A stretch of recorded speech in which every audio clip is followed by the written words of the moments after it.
Mic check.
In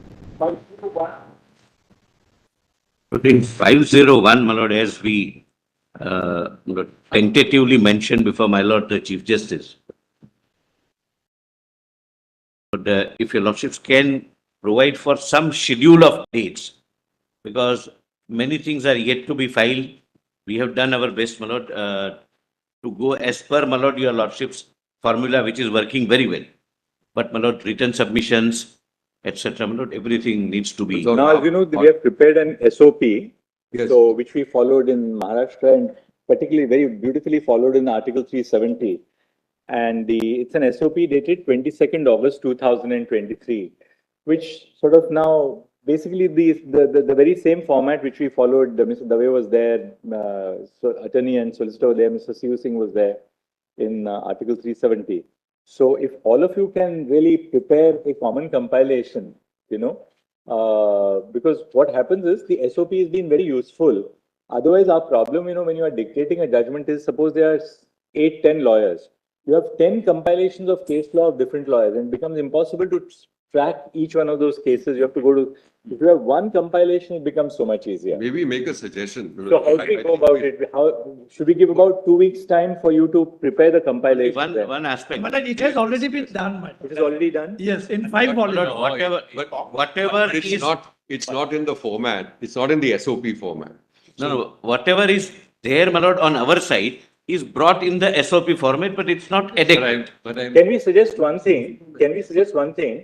We'll appoint as usual 2 nodal counsel, one from your side, one from the government side. That is already done. Already done. Now they will ensure that the compilations are brought in conformity with our SOP. Yes. So that once that is done, it will help your convenience also in arguing the matter. Yes.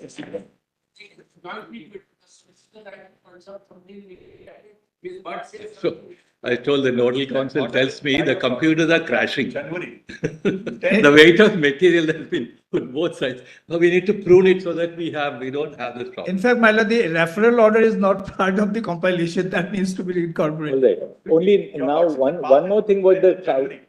See your lordships order of 10th of January, Yes. where lordships have appointed nodal lawyers on both sides, my lord, and formulated the question. They have done a good job, my lord. They have made a compilation in that, my lord, but something needs to be added. So lordship may give us 2 weeks time for both the parties, my lord.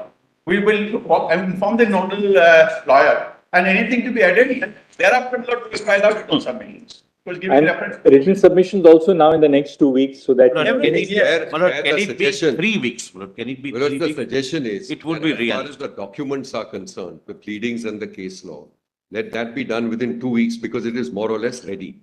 Thereafter, please give us at least 1 week time, if not 2 weeks, because the written submissions have to be cross-referenced to those documents. So therefore, we need that lead time. Once we have those volumes which have the documents volume, etc., then the written submissions can be easily. Can we not shorten it down to 3 weeks? Because if we say 4 weeks, All right, we fair are enough. on the, The 3 plus 1, if your lordships can say. one,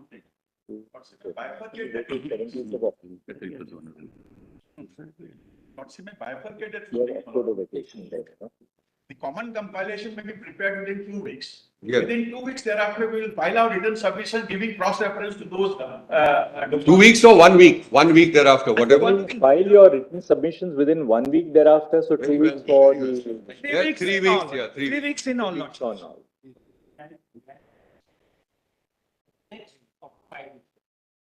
With your lordship's permission, may I just point It's there out? in the SOP. It's there in the SOP.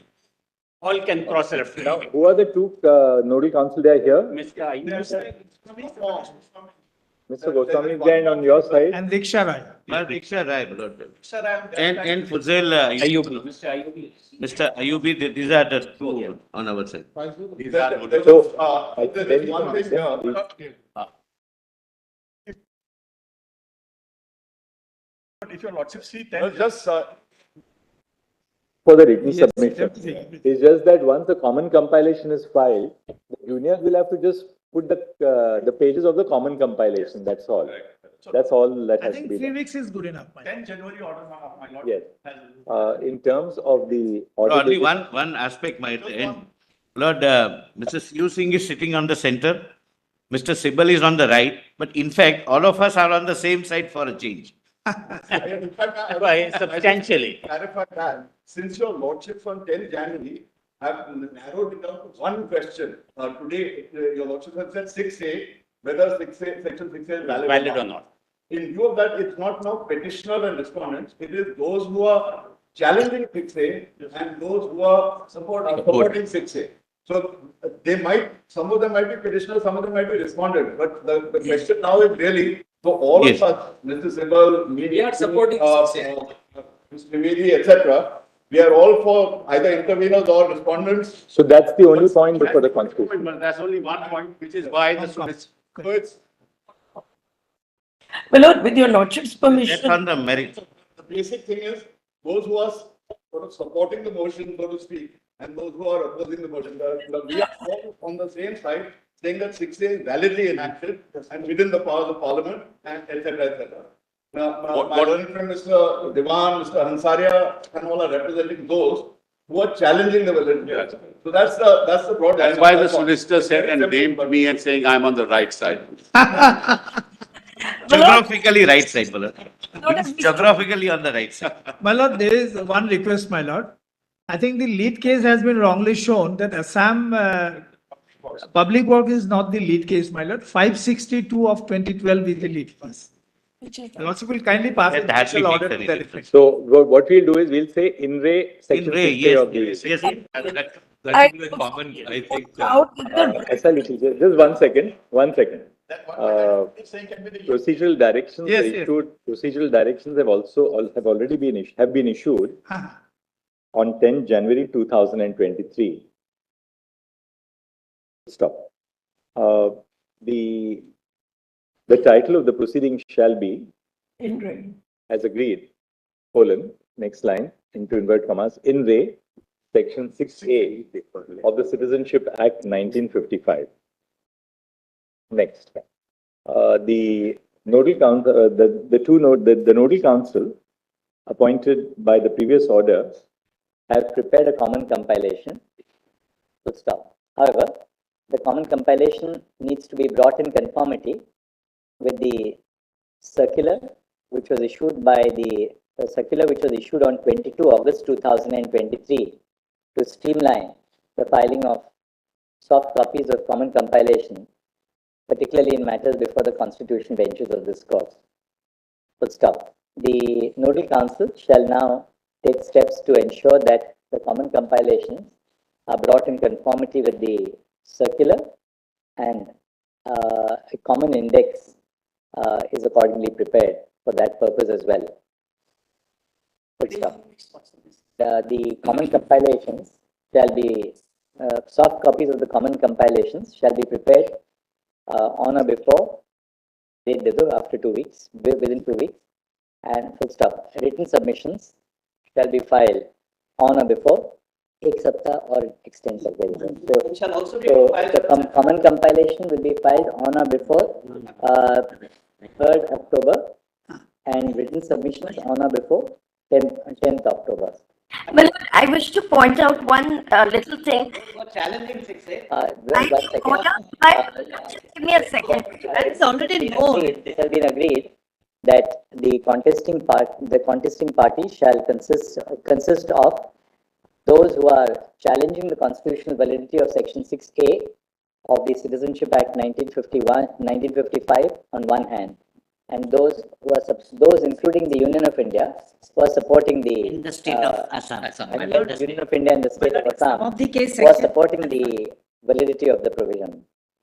My lord, I wish to point out that this reference, Common compilations shall accordingly be prepared, bifurcating the submissions, bifurcating those who seek to impugn the validity of the provision, and on the other hand, those who support the provision.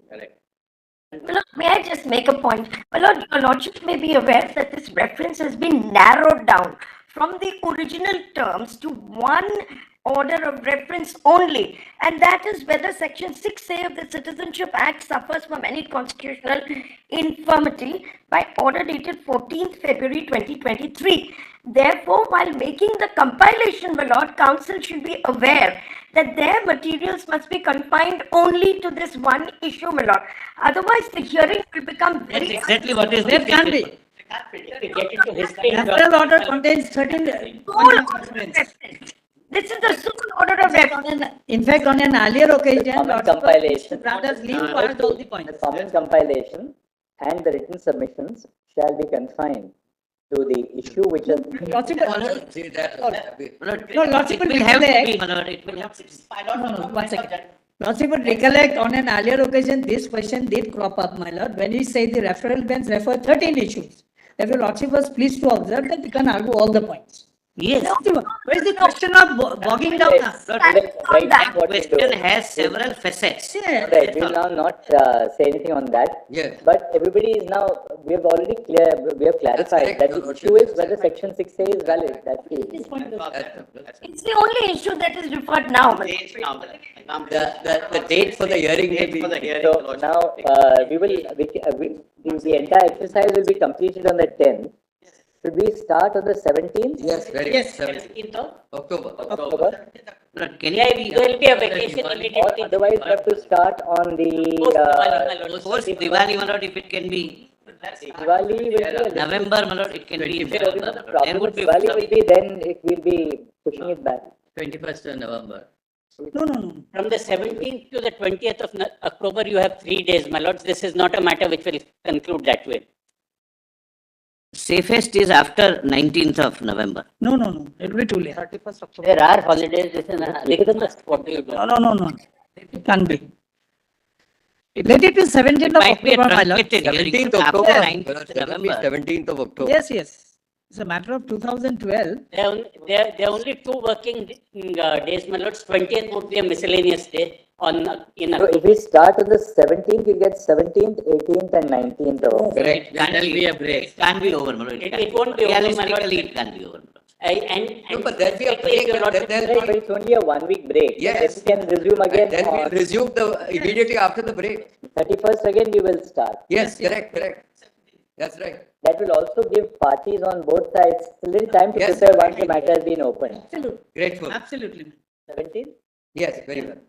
17th of October, my lord. Yes. Is my lord, there is no difficulty, my lord, but otherwise, my lord, considering the intervening holidays, it will also give us time to focus, my lord, if it can be in the November after Diwali. Let's start on the 17th. Yes, What yes, happens yes. is that after Diwali, then at least we get started. Once the matter opens, then we know we are in season of Yes, it, and correct. then otherwise. And this side will be arguing, I guess, for those That's 2 right. days or 3 days. So you'll have enough time until after the Terra to prepare. The idea Good for thought during Diwali. I don't know about lasting till Diwali, but certainly we'll last for that first week till the Dussehra break. We will definitely take on our side. Yes. Yeah. I think we should start the 17th. So we'll join. The 17th. I'm glad. Or, my lord, other alternative is 31st. after the Let's not table. I leave it to the Alright, we'll start on the 17th. Right. So that we have a flavor of the matter when it opens. We'll also have the week to do our own little reading, etc. And that's better. So in fact, what I'll perhaps do is all the other constitution benches, because it's like a permanent constitution bench. We will, progressively, we'll be listing all matters for direction, so that then everybody gets a little time to prepare their compilation. So at least the matters are ready for hearing. when it is listed. Yes, Whenever there's 7 judge, 9 judge matters, we'll also do that exercise so that everybody gets enough time. Then we can space out the hearings later. There's no difficulty. And it was so streamlined because everything was in just one set of compilation. It becomes very simple to for everyone on both sides to argue actually. Passengers and all. You can't mark it in multiple volumes. That pops up in There was only one copy of each judgment. But this SOP has worked, my lord, really effectively well, my lord. Very, really effective. So we'll. Please. Keep.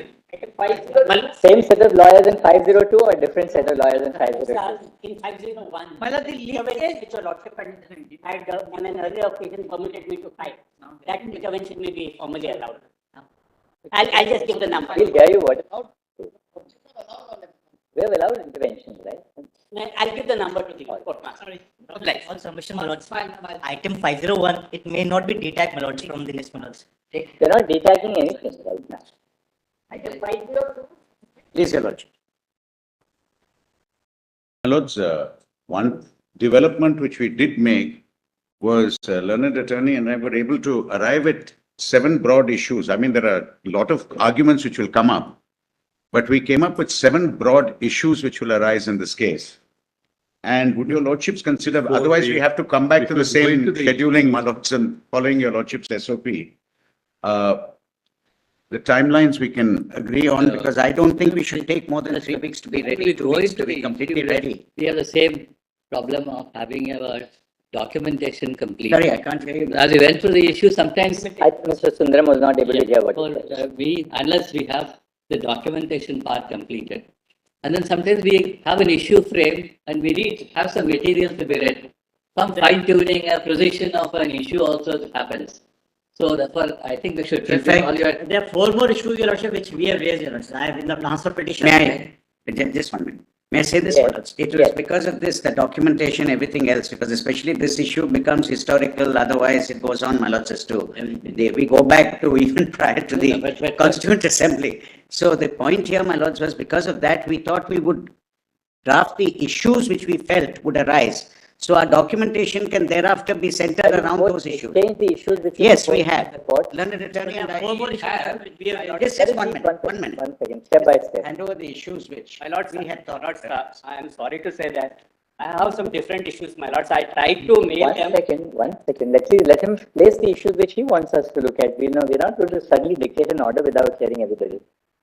My lords, these are broad within it, because if we go into sub-issues, we'll come to 21 issues. So what we thought was we just brought 7 issues which would arise in this matter. Would you like to read it out? Yes, my lords. Whether the proposition that, I have my lords got it. Whether the proposition that reservation of seats for the scheduled caste, scheduled tribes in the Lok Sabha and state legislative assemblies cease after a certain period, can it be said to be constitutionally final?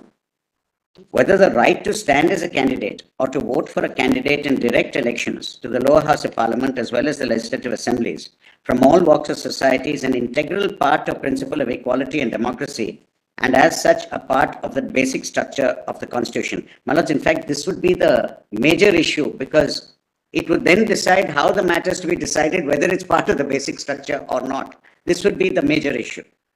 Whether the amendments to Article 334 of the Constitution extending the period of reservations are not subject to closer judicial review in view of a limited reservation policy enshrined in the original Constitution, whether objective and quantifiable data was present for such extensions to save them from manifest arbitrariness and the requirements of Article 14, whether the Constitution 104th Amendment Act is therefore unconstitutional, and whether consequently all provisions contained in any enactment which provide for or facilitate such reservation of seats in the Lok Sabha and state legislative assemblies, and various examples are given, my lords, will thus become constitutionally invalid, because the direct effect is on these specific statutes. Given the language of Article 329A, the original provision of the Constitution, whether it can be said to be in violation of the basic structure of the Constitution by taking away judicial review of challenge to delimitation of constituencies or allotment of seats to them under Articles 327 and 328. Whether distribution of number of seats. Now, my lords, if your lordships say that it can be continued and decide against us on the other issues, then another issue would arise is whether the distribution of number of seats for the SC and ST without rotation is violative of Article 14. And whether the Delimitation Act is violative of Articles 81, 82, 170 of the Constitution. My lords, it is my belief that a lot of subsidiary issues will arise out of this. A play of 19-1A, play of 14 with that, play of 15-16. But this would be broadly, all that I feel would be covered when your lordships are considering issue number 2. And I feel this more or less, what we did, my lords, is when we went into specific issues given by everyone, we ran into, we did a compilation of issues. Mr. Attorney, I'll just come to you in a moment. Just 1 second, Mr. Attorney. Mr. Aruneshwar Gupta's 4 issues are all subsumed in Mr. Sundaram's formulation. I think because Aruneshwar, your issues are submissions actually. These are not issues. They are all subsumed. In my Just 1 second, Mr. Attorney, have you been able to, are you agree? We shared some issues earlier. I think on a relook at it. I think issue number 4 is the only issue which requires to be considered. The rest are all so-called satellite issues. The constitution, therefore, Arguments on 4th issue. Right. That's the only direct issue to be considered. That is a very wide format. But to arrive at the conclusion for 4, I feel that decision under 2 is vital, my lords, whether it's basic structure or not. So therefore, issue number 4, the first part of it is a direct issue to be considered. And even number 6 may not arise here at all. So then it would be for different facets of the satellite arguments. Submissions or make a submission. I agree with the AG. The central issue is 334. This should be called in re 334. The 334 proviso is what we're challenging, the 10-year extension. Everything else is consequential. Many of the other issues are consequential. They're really arguments under different things. Exactly. As far as the Constitution bench is concerned, the constitutionality of the 334 proviso has to be looked at. The rotation issue is only if we agree. That doesn't necessarily have to be dealt with by a constitutional bench. That could be even dealt with. Can you just look at the proviso that are, let's read it for a moment before we formulate constitution. They do. दूसरा वाला क्या आ गया? Can I have that? Right.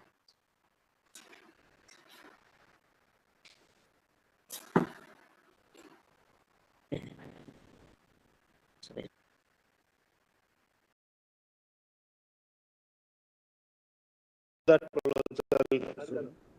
will be nice because that was very useful actually. That's the whole problem.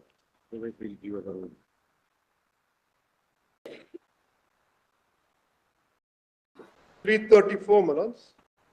Just read. Notwithstanding anything in the foregoing provisions of this part, the provisions of this constitution relating to A, reservation of seats for the SCs and STs in the House of People and in the legislative assemblies of the states, and B, representation of the Anglo-Indian community in the House of People and in the legislative assemblies of the states by nominees, shall cease to have effect on the expiration of a period of, and this is where the amendments have come.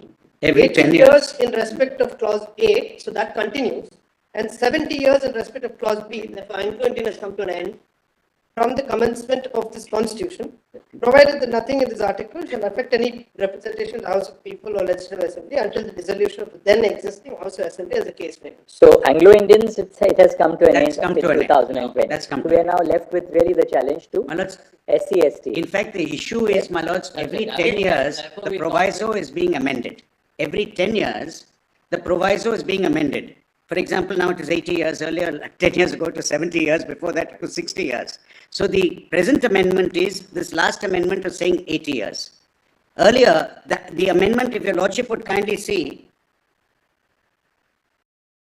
it replaced the 70 years which was there earlier. So every time the period is expiring. So, Mr. Sundaram, your argument in issue number 2, I'm just to understand your argument, is that by reserving certain seats for a certain community or a group of communities, that affects the rights of other communities to contest for those seats, and this is a part of the basic structure. Yeah. That's your argument. Absolutely, my lords. But this is a submission. that is one. Manoj, I have no I just tried to highlight this. If your lordships feel it can be all dealt with in one issue, I have. When you open the arguments, you can say that your challenge These are the propositions. on the following grounds, which Manoj, because obviously the other issue which I did not include was the nature of temporary legislations, etc., which again is a matter of argument. Completely. Completely. So really speaking, we should frame the issue in terms of 4 as a solicitor said. Because third is all. Then, my lords, everything will be subsumed in it. Everything will be subsumed in 4. That's what the learned AG is suggesting. No, I have no problem on that at all, Whether my the lord. I have, Constitution 104th Amendment Act is therefore unconstitutional and whether consequently all provisions That will contained. take care of everything. It's an umbrella issue which takes care of other propositions.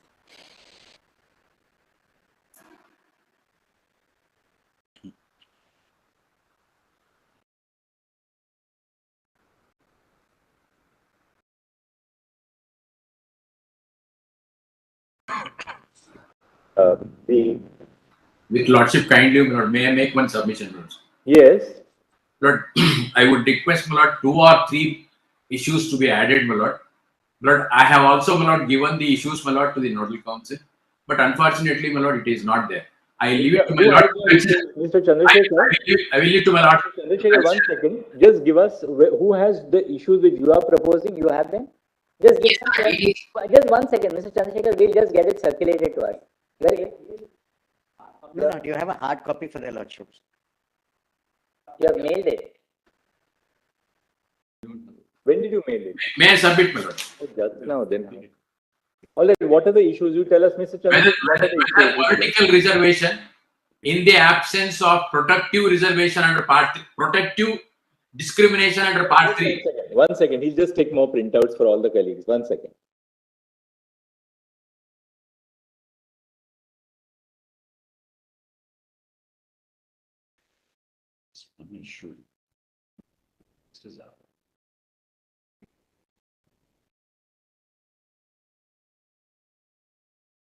और upload भी करो जरा so that all the other lawyers will also get it. Upload कर लीजिए इनको एक दे दीजिए upload करने के लिए. I'll show you how our paperless process will be very interested to see how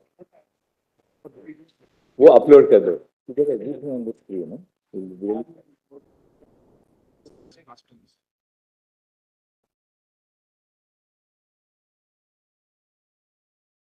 I think the same.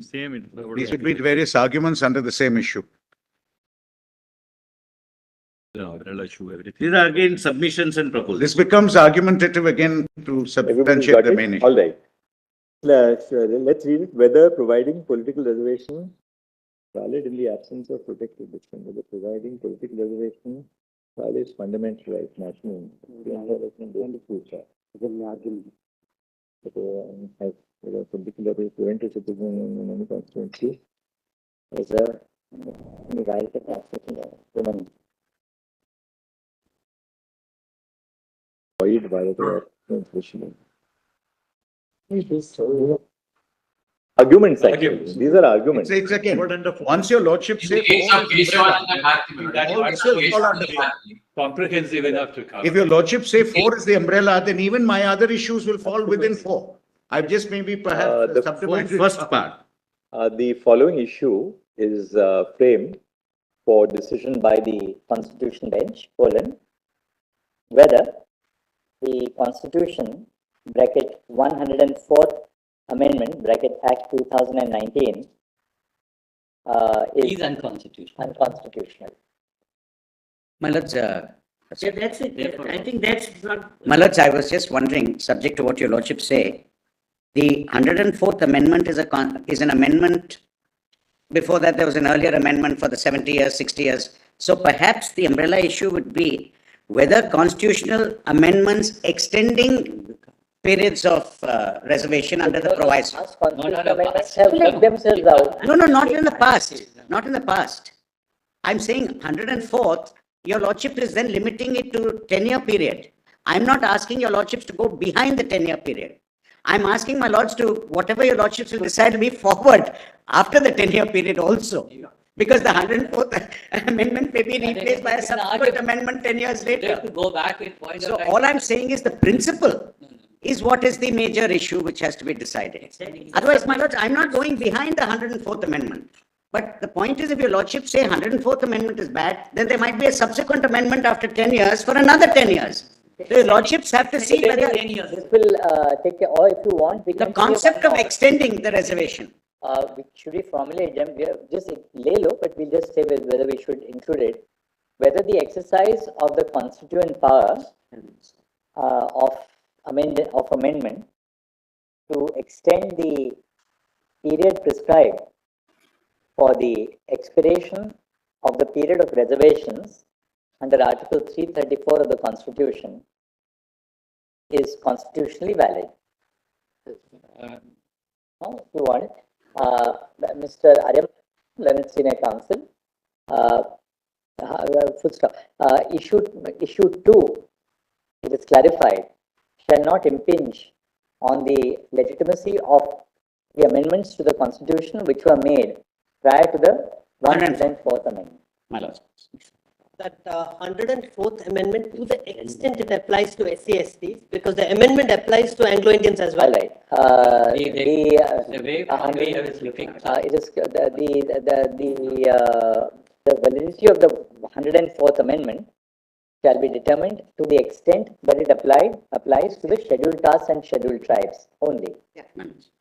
Since the reservation for Anglo-Indians in Article 334 bracket B has come to an end on the expiration of 70 years after the adoption of the Constitution. My lords. All this in Re 334. The reference to the Constitution bench. That again, my lord, is an argument. No, we'll just say, no, title. That's right, your lordship, in Re. The reference to the Constitution bench shall be titled as, in Re, Article 334 of the Constitution. My lords. Now, we will say in terms of the SOP dated, the circular dated 22 August 2023, who are the two nodal council? What I have done is, in terms of the SOP, I have prepared a Google form and I have circulated among the lawyers. For the purpose that they can upload it on the form and it can automatically come in. So, I am Chitwan single would be on our side.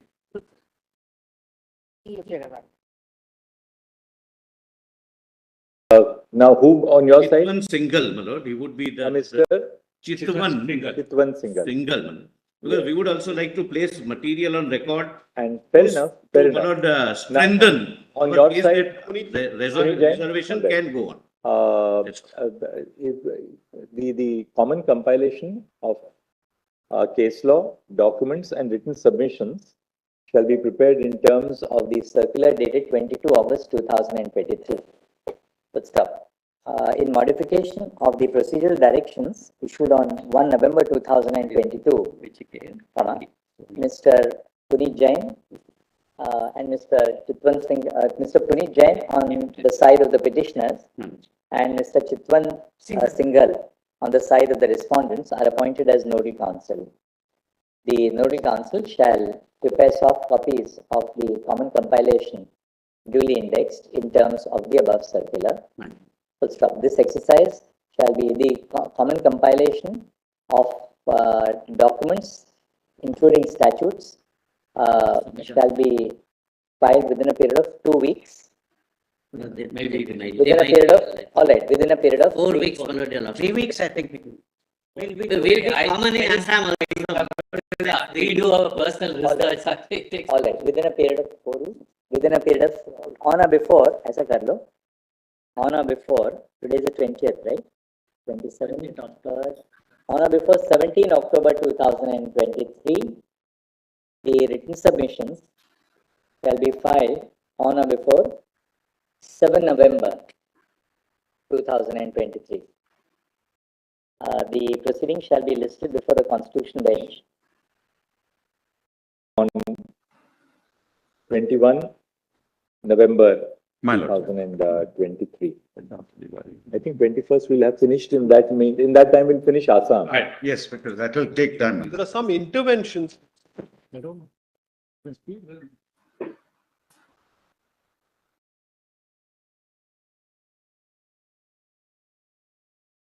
general, Motor Vehicles Act is on the 22nd, is it?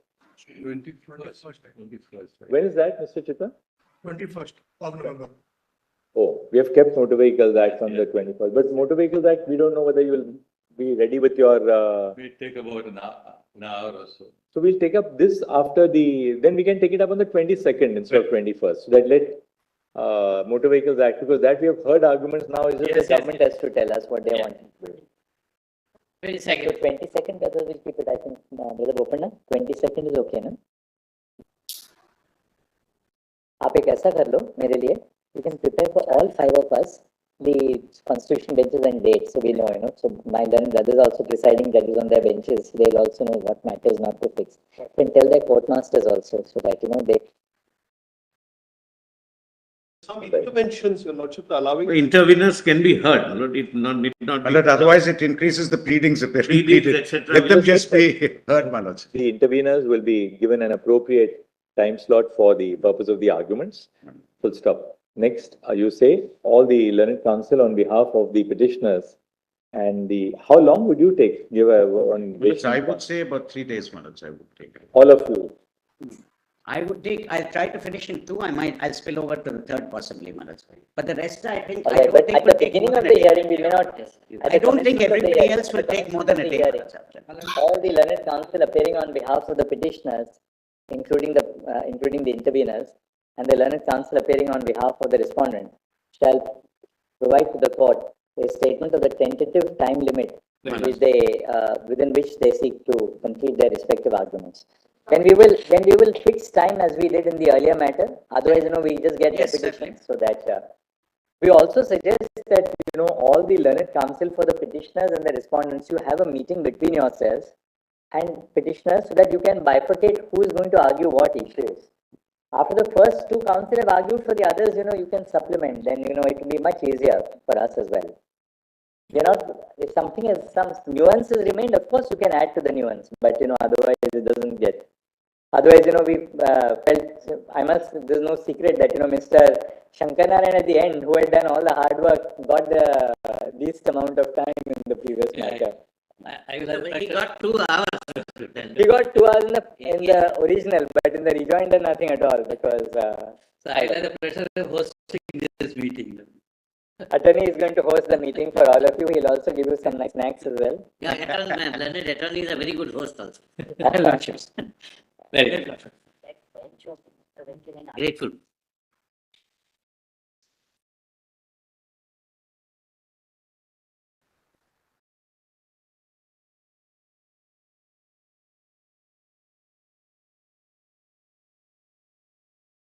We keep it under.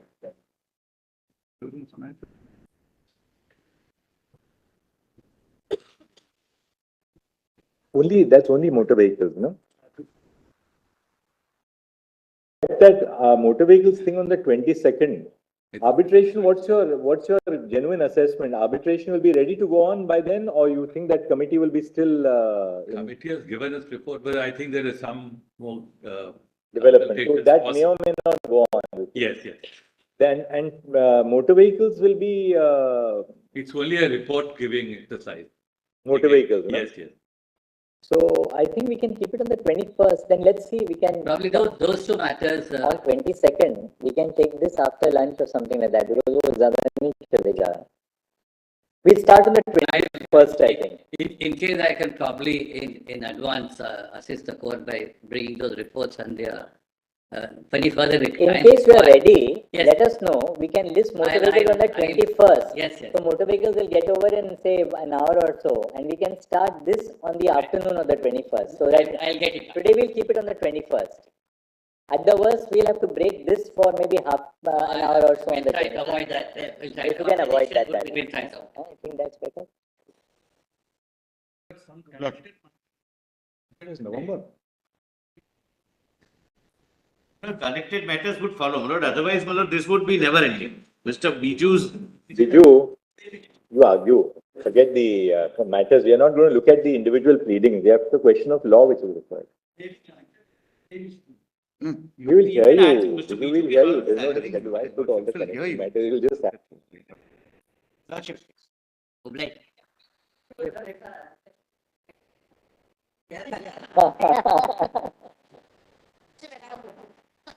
He'll specifically enforce it, Manoj. All right.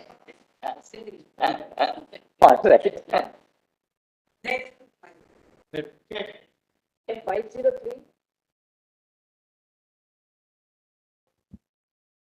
In 503, we have the learned amicus here, and I am ready with the matter. But only thing is, even though compilations have been filed in behalf of the American. I didn't have that done from my part. For the petitioner, I wish to say something. My For the submissions are appellant. ready. I have Mr. Ramchandran, you are for the Appellant. appellant. Are you all ready? Then we can I am start ready. something. You know, we have Not assembled our please, benches are not. And I am going to try to persuade my lords that this reference was not necessary at all in the first place, and that the matter needs to be heard by a regular division bench. Because compilations and all minutes which the learned Attorney General wishes to file, your lordship may decide after hearing me on whether the reference itself was necessary or not. I think Because we are according to right me, about minutes, that. on the basis of the facts of the case and on the orders passed themselves, a reference is not warranted. I'll just place that before my lord. Not in fact what happened on the last day also. At the next matter, Article 319, I was in court. So both the sides were saying that perhaps reference. Then court felt that we want correctness of the decision in Narasimha Rao. So that is what they asked me to assist the court as to whether Narasimha Rao, according to me, is correctly decided or needs a fresh look by a larger. So that's the scope of my assistance to your lordship's court. So I am ready with that. According to me, it does need a fresh, is my respectful submission. But the occasion has not yet arisen according to me. Minutes, I'll persuade my lords. Then we can really open on that actually because Even I said that there's no need for a reconsideration of Narasimha Rao. Because I'm for an intervener, I support Mr. Patwalia 100%. There's no question of a bribe giver. Insulated in some way when the bribe taker is made a vote in parliament. And a person who takes the right to vote and does not vote, as per Narasimha Rao, is capable of being prosecuted. But a person who does vote then becomes immune from prosecution, as per the majority in that judgment. I have made some points for your lordship's consideration, brought in my written submission. So I can. I only want to add on this that the law throughout, whether in UK or USA, the proceedings in Parliament is a core issue. Your speech or vote must relate to the proceedings in Parliament and the function of the business in Parliament. Something unconnected with it is not protected at all. Sit-outside falls in that category. So election to Rajya Sabha is something unconnected with the proceedings in the business of the House. Therefore, the larger reference may not be necessary at all, but I think appeal. All right, then we can actually start because instead of just placing it some other day, we can at least hear Mr. Ramchandran on this. I think, and Mr. Patwalia is also ready. If we decide to enter upon the reference, then of course we'll be hearing Mr. Patwalia. Only assistance is, of course, I can place all the some articles and judgments from. Because the attorney's written submissions some- are not on the record. I was asking That's right. Mr. Gaurav Agarwal even yesterday from their side, nothing has been, as per the SOP, nothing has. Amicus's submissions we received, yesterday. Yes, but because the matter came up, so I'm not complaining. So really, as per the SOP, I'm ready to go on. My submissions are there. And Lordship may start the matter. I think the question of let the parties first address and intervener. We like to start, but our submissions, judgments, etc., should be under. But the learned attorney has given some articles. Today we are on Wednesday. But the learned attorney has given some articles. In really speaking, as to what amounts to a proceeding in Parliament. Now, I have not looked into that issue because I didn't know they would be coming up with that.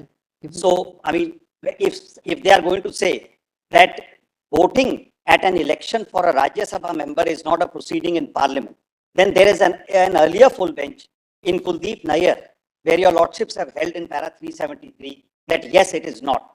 If that is not, then his petition has to fail straight away on that, because then there's no question of immunity if it's not a proceeding in Parliament at all. But if that issue also is to be raised, then, my lord, I have only been appraised of that today morning, in fact, at about 10:30, that those articles. So some reaction time, if they file it, then I can have. But on the question whether on a pure legal submission, whether that judgment needs a fresh look, there is no doubt in my mind that the judgment needs a fresh. But that's fine. That's fine. But we are not dealing with an abstract situation. The judgment is very interesting. But we are not dealing with an academic debate, minutes, on whether this is right or wrong. The question is whether a reference to 5 judges on whether Narasimha Rao should be reconsidered, in which case 7 judges, whether all that is warranted on the facts of this case and on the judicial orders of this case. That's the question, not generally whether Narasimha Rao is a good judgment or a bad. I suggest what can be done is let them file those articles because they are both together on that. And we have been confronted with that only today morning. So let them file that and let us have some reaction time on that.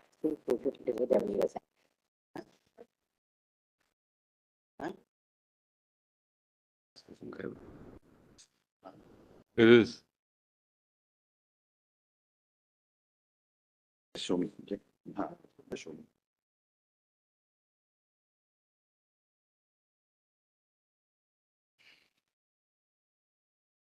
Subject of codification still eludes almost several. Another, This must have ramifications. another, Will our house also be completely in order? Mr. Ramchandran, once the reference has been made, we should hear the reference. Another Ultimately, these are important matters. It's so difficult otherwise for constitution benches to a reference, assembling, then it goes into the loop for its own order for hearing. Now that we have the reference, we should hear the matter. Please see only two orders, Lords. And then if your Lordship still feel it's necessary, your Lordship may go ahead. Just two orders of this Honorable Court in this case. Just two orders. In volume 3, pleadings, the record of proceedings. Just 2 lines on what this appeal is about. The appellant, Millards, may I just give 2 lines of introduction to the merits of the case as to how this appeal came to be filed. Yes. The appellant, Millards, was at the relevant time an MLA of the Jharkhand Legislative Assembly belonging to the Jharkhand Mukti Morcha. She was sought to be prosecuted for allegedly receiving a bribe from an independent candidate, not her own party candidate, for an election to the Rajya Sabha. There were 2 Rajya Sabha seats to be filled. MLAs are voting. She, as a voter MLA, is alleged to have received a bribe. She was sought to be prosecuted. The appellant moved the Jharkhand High Court for quashing, claiming the protection of Millard's Article 194(2) on the ground that Narasimha Rao has delineated the scope and she is immune in respect of any vote given, irrespective of whether she actually voted for that person or ultimately did not, as it happens in this case, she didn't ultimately vote for that alleged bribe giver. The High Court decided against my client, holding that since she did not in fact vote for the bribe giver, but voted for someone else, she is on the same footing as Ajit Singh in Narasimha Rao's case, because Ajit Singh in Narasimha Rao's case did not get the benefit of immunity because he did not vote in the confidence motion. He abstained. So Narasimha Rao itself held that immunity is only in respect of a vote given, a speech made or a vote given. Since he did not vote, therefore, he is not immune. That was Narasimha Rao's case. Ajit Singh was liable to be prosecuted. The High Court says in our present case that if Ajit Singh is not immune for prosecution because he abstained, equally, my client would not be immune for prosecution because she did not vote for the bribe giver, but colloquially, she ditched him and voted for somebody else. So we are in appeal against that judgment. So that is a regular criminal appeal which only involves the application of Narasimha Rao. It only involves the application of Narasimha Rao. Now, Millards, when that came up before this Honorable Court, the first order, I'm just drawing attention to 2 orders. Page 12, Millard's PDF of the pleadings volume, volume 3. That's the record of proceedings, which contains all the orders of this Honorable Court.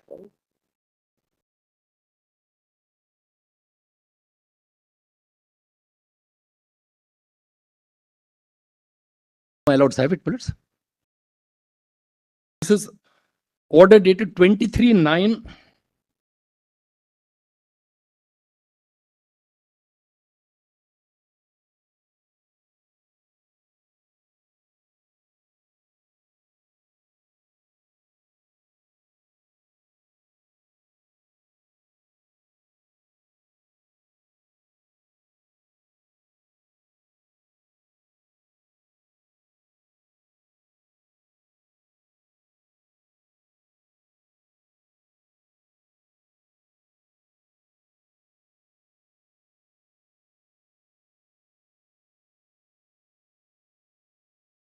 23-9. Yes, my lords. Two learned judges, my lords. Pleadings are complete. Since the issue arises for consideration, is substantial and of general public importance, issue that arises should be, we refer these matters to a larger bench of 3 honorable judges to be constituted by Honorable Chief Justice of India. The petitioner shall be free to press his application for ad interim stay before the larger bench. The issue which arises, which is in the appeal, nothing else is articulated here. Because whether Narasimha Rao ratio of Ajit Singh can be extended to my client itself is an issue of importance which merited a 3-judge bench reference. I am not quarreling with that at all. When the matter then came up before a bench of 3 honorable judges, now minutes PDF at page 4.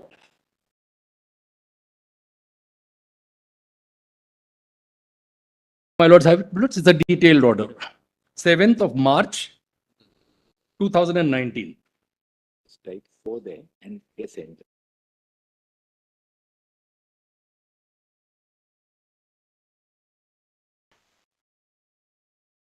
Granted. Leave granted.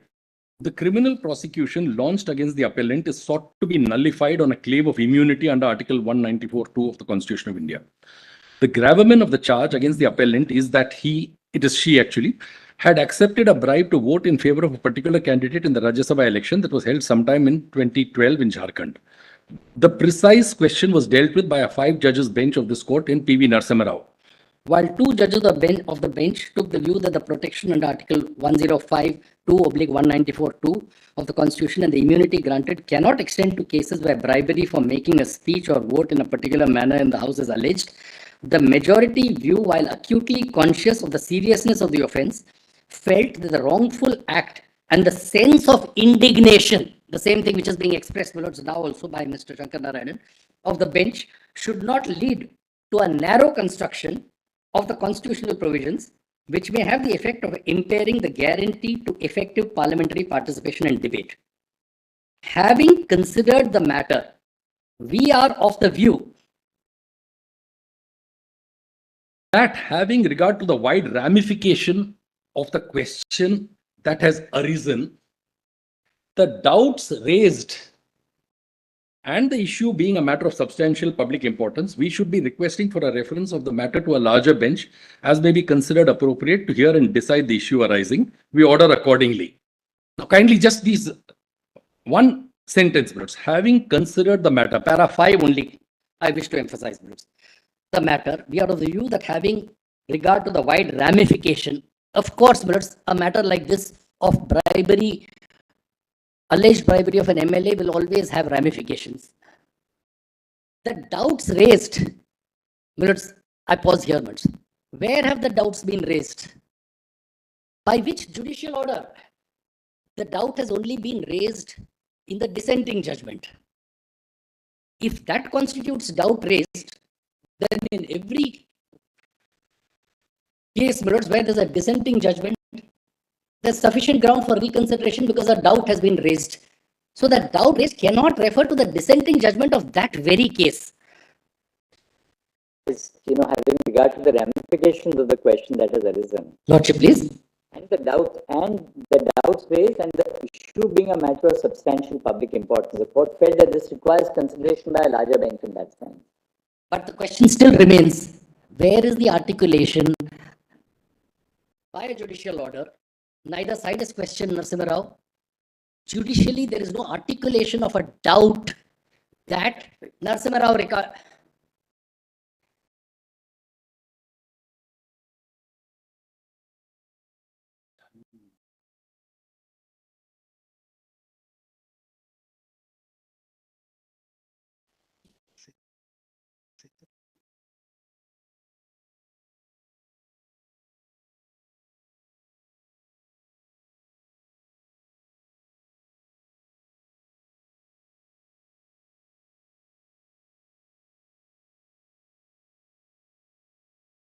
There is just one more thing I wish to point out, apart from these 2 orders. But how do you stand in relation to Narasimha Rao? Narasimha Rao will apply to you according to you and you will be protected by Narasimha Rao? I will be protected because according to me... But then that's the point. Therefore, that's a matter of... Therefore, you apply Narasimha Rao's victim and allow my appeal and set aside the impugned order of That's the High right. So Court. that's a matter for 3 judges, not for 5 judges. No, but therefore, the correctness of the Judgment of the majority is squarely something which arises here. With respect, my lords, in any case with regard to application, for instance, what is the- You may be right to this limited extent that if we decide to refer Narasimha Rao to a bench of 7, we may have to formulate some reasons why we are doing that. We may have to formulate some, though of course Chief Justice Gogoi's referring order says reference to of the matter to a larger bench as may be considered appropriate. It could have been well placed before 7 directly. It's been placed today before 5. We may have to formulate some reasons why we feel that Narasimha Rao requires reconsideration. there is just one more aspect, my lords. My lord, the Chief Justice was a party to 2 decisions where Narasimha Rao was They cited. followed. One was the standing committee resolutions matter, my lords, Kalpana Mehta, where my lord in one of the judgments, concurring judgments, the majority observed that correctness of Narasimha Rao was not involved in this case. If it is questioned in some appropriate case, it will have to be considered. Thereafter, in the Kerala Legislative Assembly case, K. Ajit, Narasimha Rao was directly cited and was invoked by the accused. And your lordship clarified Narasimha Rao, narrowed it to the most narrow interpretation possible, that it can't apply to vandalism, etc. That is the Your case freedom of where expression is not. they broke furniture in the Legislative Assembly, etc. Yes. So if free speech and freedom of expression extend to breaking of furniture, that is not protected, your lordship clarified. Even in that judgment, an occasion did not arise for this court to doubt Narasimha Rao. Therefore, on this tenuous one sentence, my lords, is it sufficient for your lordships to spend judicial time? Is my respectful submission.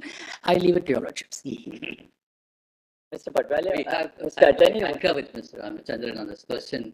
No need for a reference to the larger bench. The 3 judgments of the lordships which clarify the position that what exactly would qualify for a 194 protection. It must be proceeding the business of the function of the House. So whether Narasimha Rao need to be reconsidered does not arise in the facts of this case at all.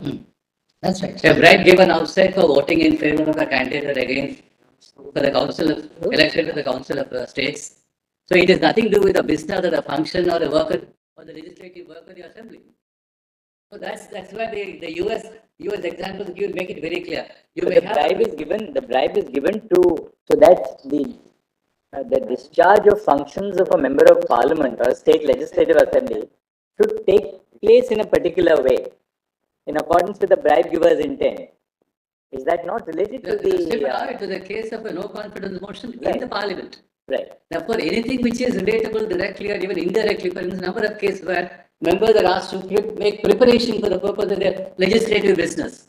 They will have an excess with that. But where this has nothing to do with that, it's an election pure and simple, a process regulated by a set of rules or regulations. And here, what is the allegation? Where was the bribe given in this case? What is the allegation in our case here? For the purpose of election to the Rajya Sabha. Right. So she received the bribe. That's nothing to do with the business of the House. The function, the legislative act, they call it.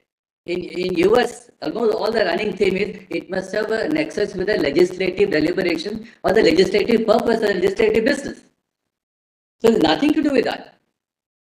That is the stand on merits which we are contesting. Mr. Patwalia, what do you have to say? Let's see what Mr. Patwalia. I have my a brief note before. Let's see what the attorney's noted.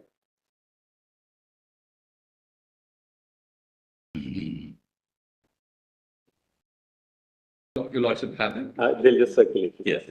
Milja? No?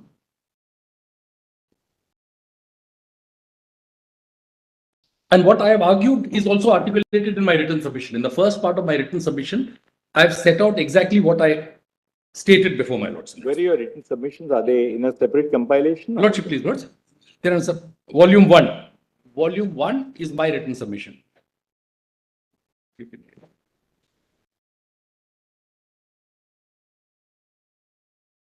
My lords, from the contents itself, your lordship will see A and B deal with the same question words. I have only orally articulated what I have stated here. Where did we get it in your written submission? Yes, once. Kindly see. Let's just see first the attorney's written submission.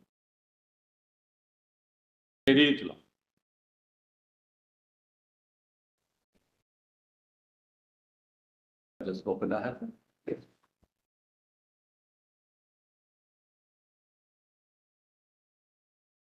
Case on hand, on facts not being similar or parallel to the case of so-and-so, the need for reconsideration or similar dictum does not arise. There is no conflict of views. Even if Narasimha judgment has to be read for the purpose of its possible application to the case on hand, it is subject to the context of Narasimha being a matter relating to proceeding in the course of the business of the House. A no confidence motion to be dealt with The collective body of the House. His application to cases where the context is not of the business, proceeding, the functions of the House will not arise, and the protection of Article 194(2) will not be available.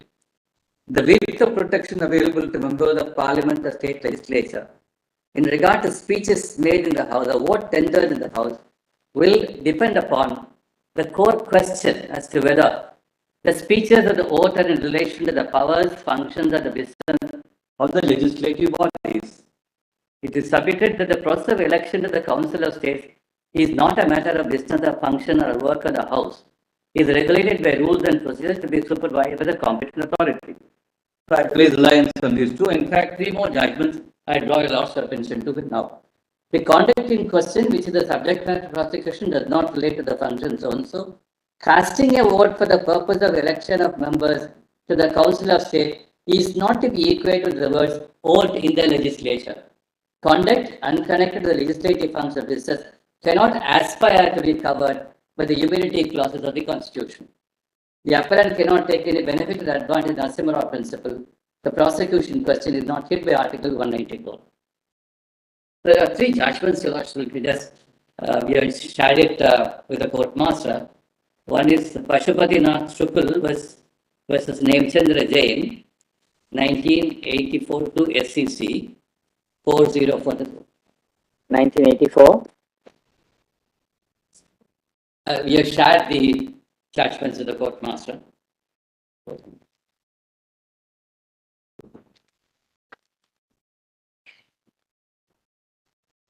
For the case of disqualification of election to the Rajya Sabha, paragraph 18, PDF page 16. Is it here in the compilation? Yeah, that's right. There are three judgments in the compilation. It is the first one. Pashupatinath Shukul versus In the first compilation itself, or in the judge in volume 5? No, this is we have shared it separately. 19, all right. Yes, not shared with the rest of the council. All right. Here, we've got it here now on the screen. 1985 to SCC 404. Yeah. This is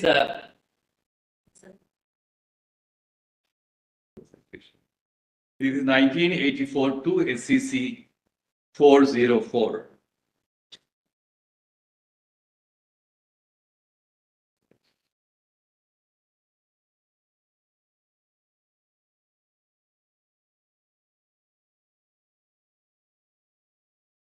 How many judges is this? This is 2 judges or 3 judges? 3 judges. Yes, yes. Which is the para you want us to see? Paragraph 18.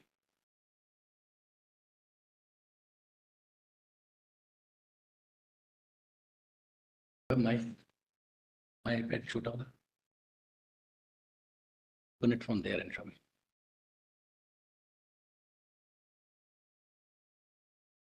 The question was, if you don't take the oath, whether you can still cast a vote in the Article 191 of the Constitution. Will not have that? Yes. Yeah. Prescribe the disqualification of membership of the Legislative Assembly is also. Then Article 193 of the Constitution provides for the penalty for sitting and voting before making oath or affirmation. In Article 188 of the Constitution, when not qualified, when disqualified, the penalty being so and so. You'll also escape a few sentences thereafter. The sentence beginning. Now that question is now the question, middle of the whether the making of oath or affirmation is a condition precedent for being eligible to act as a proposer of a valid nomination for election to the Rajya Sabha. The rule contained in Article 193 of the Constitution stated earlier that a member elected to the Legislative Assembly cannot sit and vote in the House before making oath or affirmation. The words sitting and voting in Article 193 of the Constitution imply the summoning of the House under Article 174 of the Constitution by the Governor to meet at such time and place as the things fit and hold, and the holding of the meeting of the House pursuant to the summons and adjourned meeting. An elected member incurs the penalty for contravening Article 193 only when he sits and votes such a meeting of the House. Invariably, there is the interval between constitution of House after general elections also and the summoning of the first meeting of the House. During the interval, an elected member whose name appears as a notification issued in Section 73 of the Act is entitled to the privileged salaries and so on. One of them being the right to function elected and elected helpers for a seat in the Rajya Sabha. Then a few sentences later, the election in question does not form part of the proceedings of the House carried on in its meeting. Where did we get that? Page 418 of the page 17. Yes. Yes. Second line. That is the effect also. Second line. Election in question does not form part of the legislative proceedings of the House carried on in its meeting.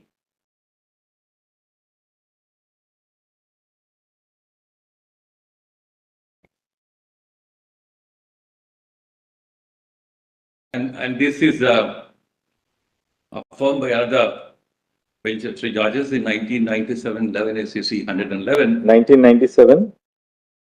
11 SEC 111. It's just a one paragraph order where it affirms. PDF page 20. 1997. 1997, 11 SEC. 111. It's not here in this. It's not in the question.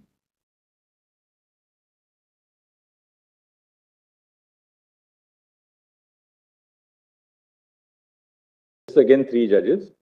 Justice Ahmadi, Justice Ahmadi, Justice To heard the learned counsel for the petition as the Attorney General would attention to the divisional court and so and so.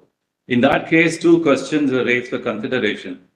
And one of them was whether a person elected as a member of the Legislative Assembly but was not there and subscribed the prescribed oath and affirmation as required by so and so can validly propose the person as the candidate at an election held for filling a seat in the Rajya Sabha. Dealing with this contention, the court examined the provisions of the Constitution and then came to the conclusion, recorded in paragraph 20 to the effect that an elected member would not take an oath but whose name appears in the notification published and so and so can take part in all non-legislative activities of an elected member. The Lordships further point out the right of voting at an election in the Rajya Sabha can also be exercised by him. This conclusion is based on the premise the election in the Rajya Sabha does not form part of the legislative proceedings the House carried on its meeting. or the vote cast election is a vote given in the House at any issue arising before the House. 194 or 105 talks about speeches made in Parliament or a vote given in connection with the business of the function or the work of the House, as wide as it should be. So the US case law shows that even, as I said, preparations for your legislative activity are still protected.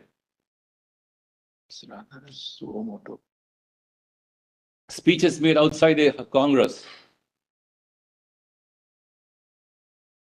Give me the paragraph.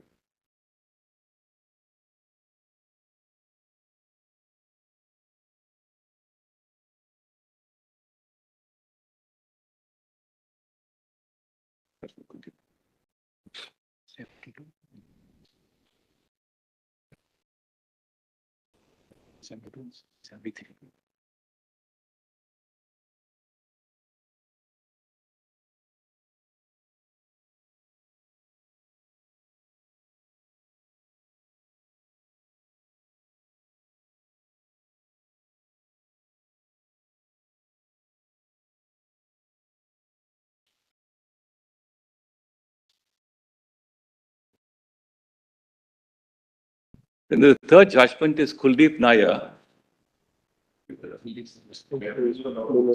That's no, it's here also in the same volume. It is 2006-7 SEC 1. What is the PDF page of volume 7? Page 1. Page 2. 126. Brother, you can access 36. 126. If you want to read paragraph. 372 or 370? Yes, that's page 125. Volume 7.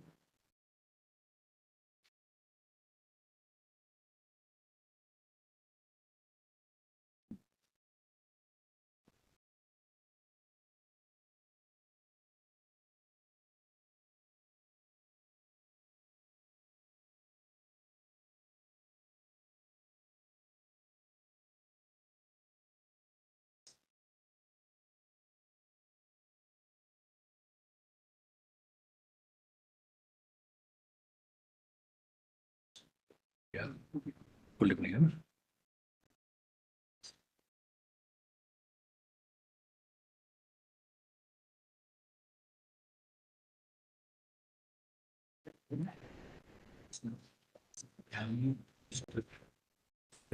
Case of picking the this is guy correct. He can read those two articles. It's in the yes, to work. So for that.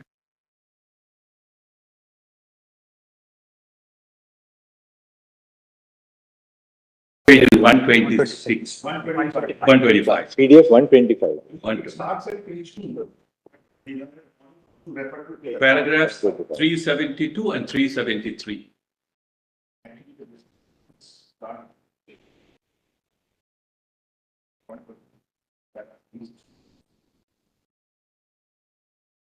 On the one hand, it's important that nothing has a chilling effect on the members of parliament to do what they were, called upon to do as elected members. But Which of course, there are paragraph, certain which outer para, limits. Mr. Attorney? 372. Para 372. Hello. It is the contention.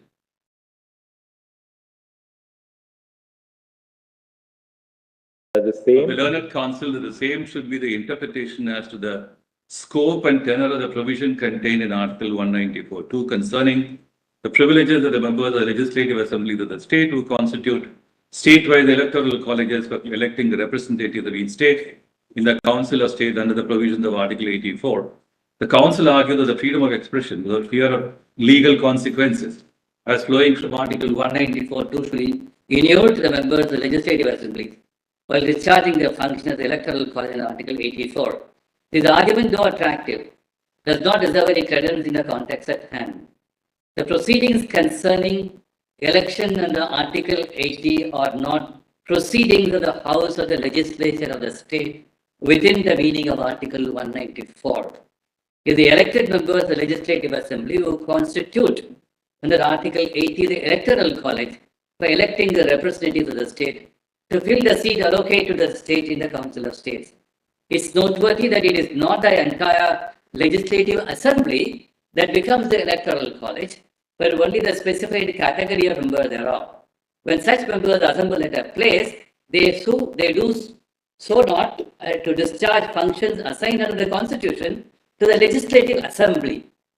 Their participation in the election is only an account of their ex officio capacity of voters for the election. So the act of casting votes by each of them, which also need not occur with all of them present together, or at the same time, is merely exercise of franchise and not proceeding to the legislature. So it is absolutely conclusive. Just what plays in two other treatises. Just show me.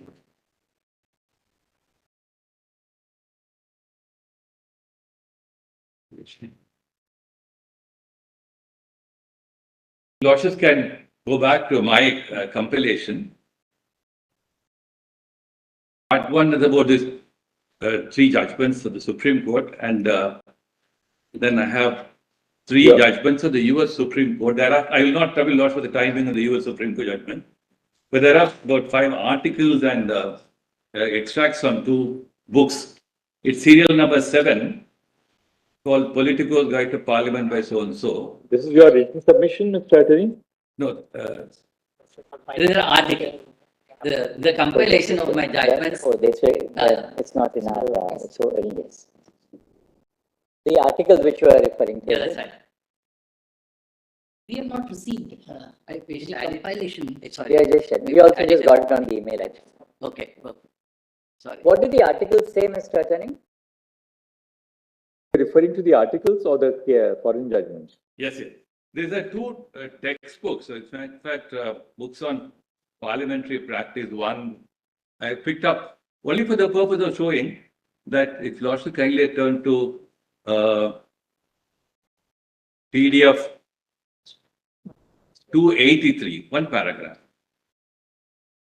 The second paragraph at page 283.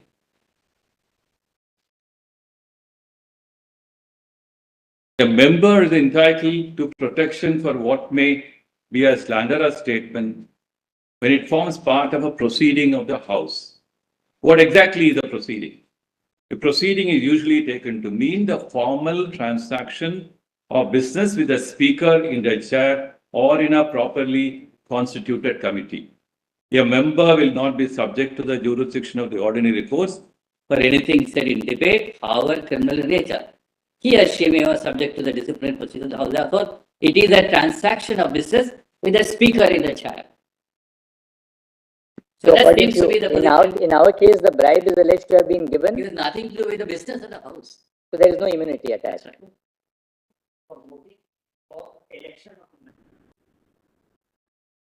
Voting for election of the member of the Rajya Sabha. The election takes place entirely But outside. according to therefore the learned attorney's line of submission, that has nothing to do with the proceedings of the House. What it boils down to is this.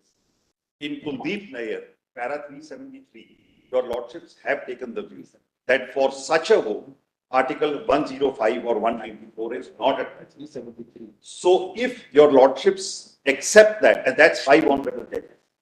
In that view of the matter, this writ petition deserves to be dismissed. This petition deserves to be dismissed straight away because there is no question of any immunity. There is no immunity at all. Correct. Whether the judgment is right or the judgment is not right in law, there is no question of any immunity.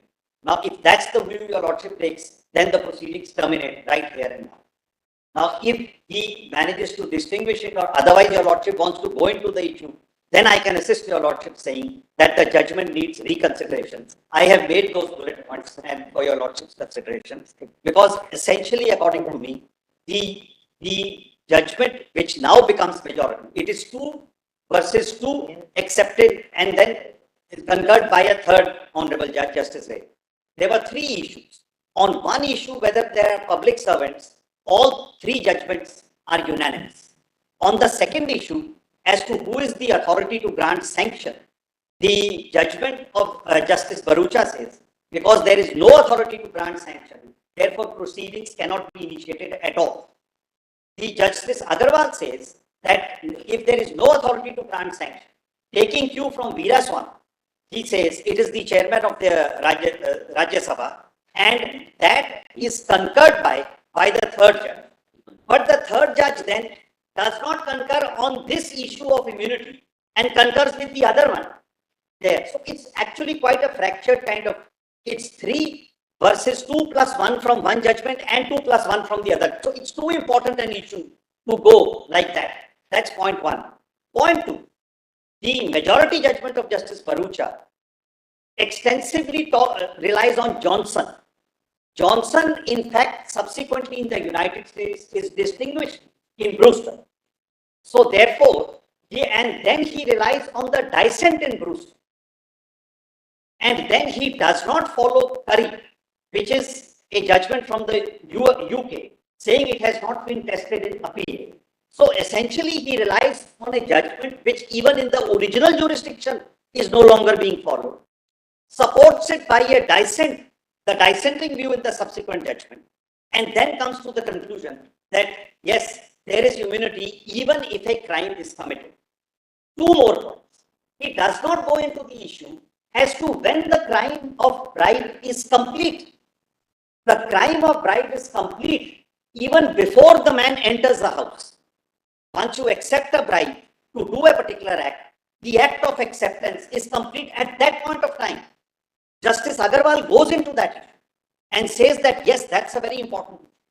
And then there are consequences of reaching that conclusion. For example, if I accept a bribe and then after accepting, I don't vote as Ajit Singh, then I am liable for prosecution. But in case I do vote, then I am not liable for prosecution. So there is quite a contradiction in the judgment. So I mean, taking a very narrow view of the matter, we could as well dismiss this petition, this SLP. But Yes. The point is that these issues will still survive to be argued on another, agitated at another point of time. Why leave the law in a state of The point is uncertainty? whether your lordship wants to look into it now. Therefore, this is an occasion to do so. And I feel, subject to what the others will say, that this is a matter which needs a larger. Lordship needs to look at it. In your lordship's subsequent judgment in Ajit, therefore your lordships have narrowed it down. And in all other jurisdictions now, the view is that a crime has to be considered under the ordinary criminal. And the purpose of this immunity is only to protect what happens in parliament, speeches given in parliament. The purpose of this immunity is not to make a super citizen who is immune Which is what from I the said in ordinary Ajit. criminal. Because Ajit, actually what happened was on the floor of the Kerala Legislative Assembly. Because it was vandalism. But we said, well, this is not, even then we sort of narrowed down the... According to me, my lord, it's a matter which eminently needs to be relooked. If I read those points which I have made, on that alone, I need not take your lordship through all the judgments reading. I will do that. Can you just show us your points? Mr. Yes, Patwalya? if your lordship will just have the points. Once again, Mr. Attorney, this is the line, right? That articles which you are referring to are on this I particular. will certainly canvass the proposition, the important issues, but then every time there is the largeness of the issue does not mean it has to go before law. Unless on the facts of a given case there is a conflict of views, and then I just read one more paragraph.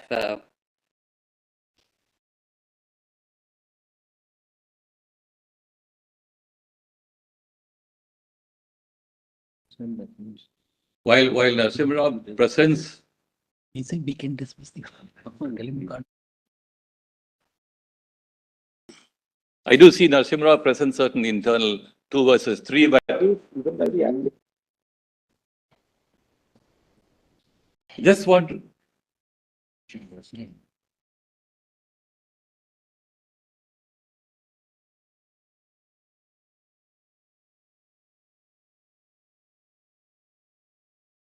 With the head note of Kuldeep Nair again.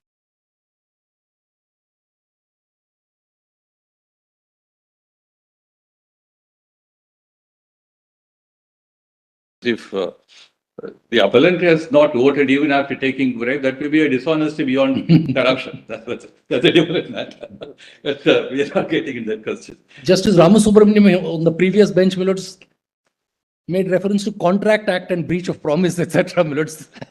In a lighter vein, when the same matter came up. By compilation with one more part, because the US law is littered with Large number of examples. A real interesting spectrum of conduct of members outside the parliament. So what we do is we just look at the learned attorney's, the last article which he wants to show us, and then we look at Mr. Patwalya's notes. So that is correct. We don't have to go to all the underlying judgments because we have to refer it to, if we are with you, we have to. That has to be done by the larger bench. But we will see what groundwork you have laid in your notes. Yes. I would also like to be heard for 2 minutes before your lordship's call upon Mr. Patwalya. Minutes only in response to attorney, and then minutes. Let's complete with the learned attorney's submissions. PDF page 292, 291. This is extract from Parliament and Congress, the comparison of the. The earlier article was at what page? Page 281, I think, right? Earlier one which you referred to as 281? Yeah. Now 290? It's another, page 291, bottom. last paragraph, PDF page 291. 291. What does it say, Mr. Attorney? A brief overview of the Supreme That's Court right. jurisprudence. In the area of speech or debate protections in Skilburn, it is appropriate to establish the context for litigation testing the validity of an FBI search warrant of a sitting member's congressional office. The Court of Appeals for the District of Columbia Circuit in the case of so-and-so accurately recite the background legal principle of jurisprudence and is quoted here at length. The next page. The clause confers on members of Congress immunity for all actions within the legislative sphere, even though their conduct, if performed in other than legislative context, would in itself be unconstitutional or otherwise contrary to criminal or civil statutes.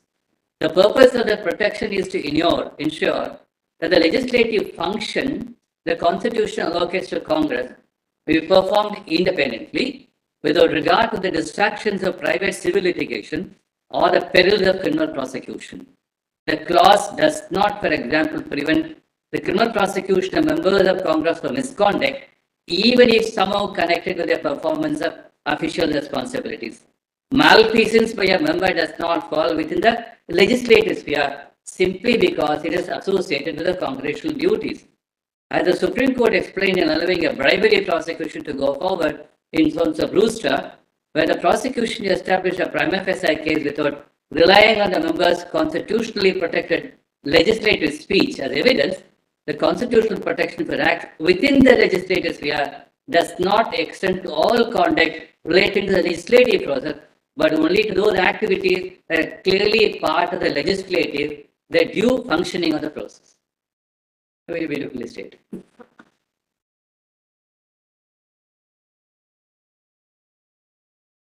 Therefore, while on the one hand, certainly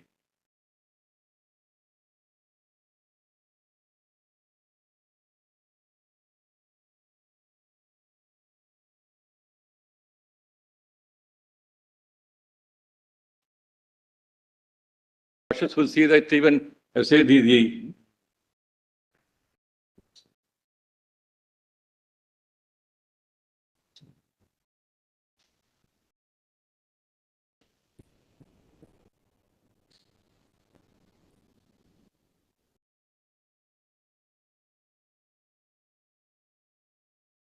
find this one area where the codification excess has eluded Congress and legislatures and parliament for a good number of reasons. For if Narsingh Rao has to be reopened in a given case where the width of 194. If you are relying on this extract, this would indicate that Narasimha Rao is wrong. No, therefore, in a given case where the principle has to be directly tested.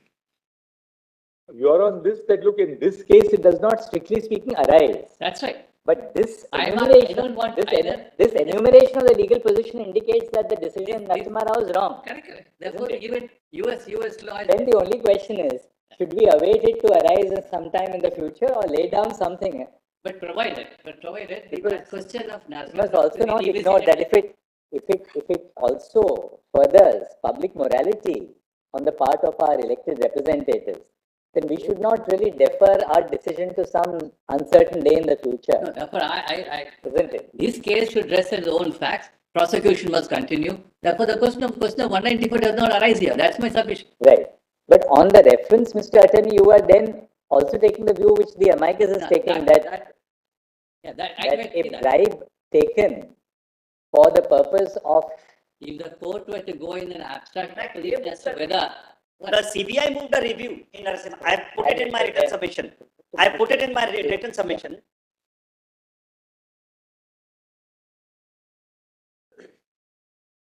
They moved a review. I find the disconnect between the Mr. Attorney, Yeah. in which case your stand has to be clear that you are supporting the prosecuting agency here. Yes, I say that it has to be prosecuted. He has to be prosecuted. And should we go into the correctness of Narasimha Rao, you would be also urging that Narasimha Rao is wrongly decided. I say prosecuted not because Narasimha Rao is rightly or wrongly decided. I said Narasimha Rao has no application to this case. Right. So independent of Narasimha Rao, it has to be rejected because this was in connection with an election to the House, which is not a part of the functioning of the House. But if we were to go into the correctness of it, the extract which you are relying upon here, you must then say that according to you, Narasimha Rao is wrongly decided if you were to go into We it. need to show that in what context probably the court will be called upon to look into the sweep of 194. Therefore, I don't think this case probably would warrant that. This case, that's all. got your point. But otherwise, 194, if the propositions. You're right, but the Constitution bench, particularly an issue which deeply affects the morality of our polity.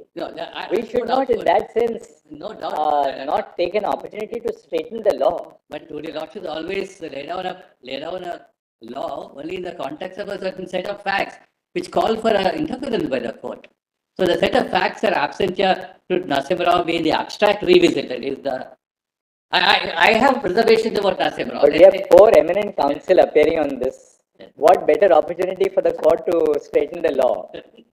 Normally you don't want to get into a broader issue of law where you feel you may not get the correct assistance, because when the entire burden is on us, even there we take up the burden There are sometimes. two concerns. But when you have squarely, I mean, a conflict between the opposing viewpoints, Mr. Ramchandran is arguing on one side, we have Mr. Patwale and Mr. Shankar Narayan, and we have the Attorney General. We should set the law straight, you know.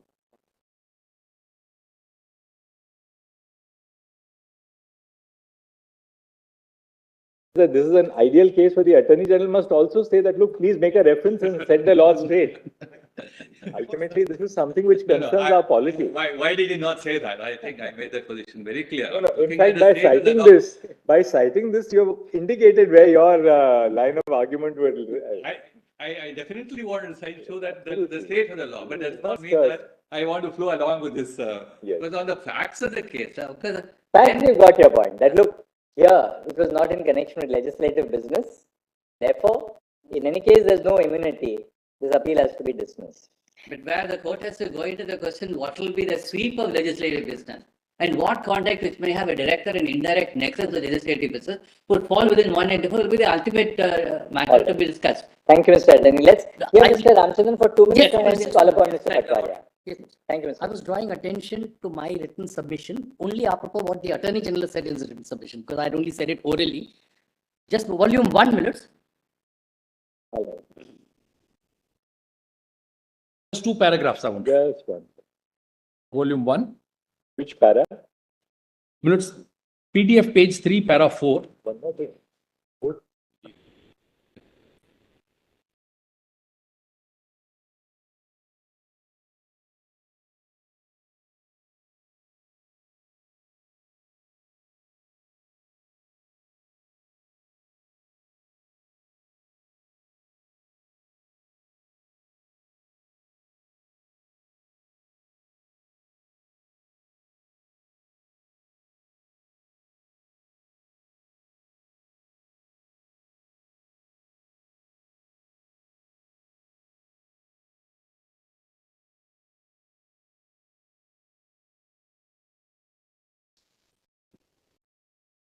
Para 4 and para 8. That's all I wish to show. Minister.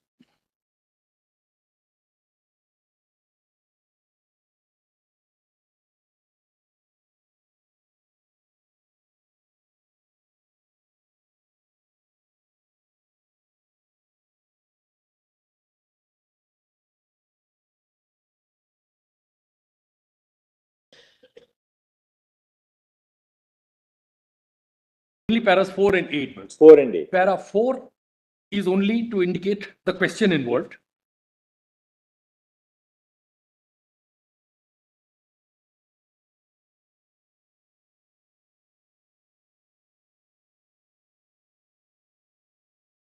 PDF page 3, volume 1, para 4. The main issue in this case is whether the appellant, a sitting member of the Legislative Assembly, could be prosecuted in a case of alleged bribery, particularly when this matter in no uncertain terms relates to events pertaining to a vote given by the appellant in a capacity as a member of the Legislative Assembly in the background of Article 194(2) and the law laid down in PV Narasimha Rao. Then para 8 minutes. It is para 8, PDF page 4.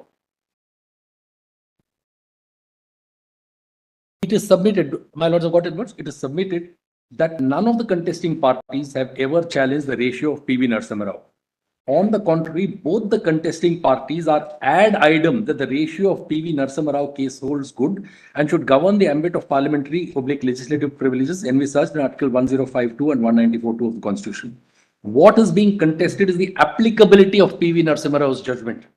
The respondent, this is the Attorney General stand also here, minutes. The respondent CBI believes that the said judgment does not apply in the instant case as the polling for Rajya Sabha election was held outside the house in the lobby and cannot be taken as a proceeding of the house like a no confidence motion.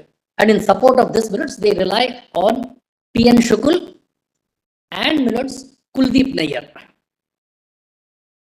When this appeal is argued on merits before the regular criminal bench, minutes, I would be arguing that both P.N. Shukul and Kuldeep Nayyar are clearly distinguishable because P.N. Shukul Neither of the cases involved a question of immunity, whatever be the references to what constitutes a proceeding in the House or not.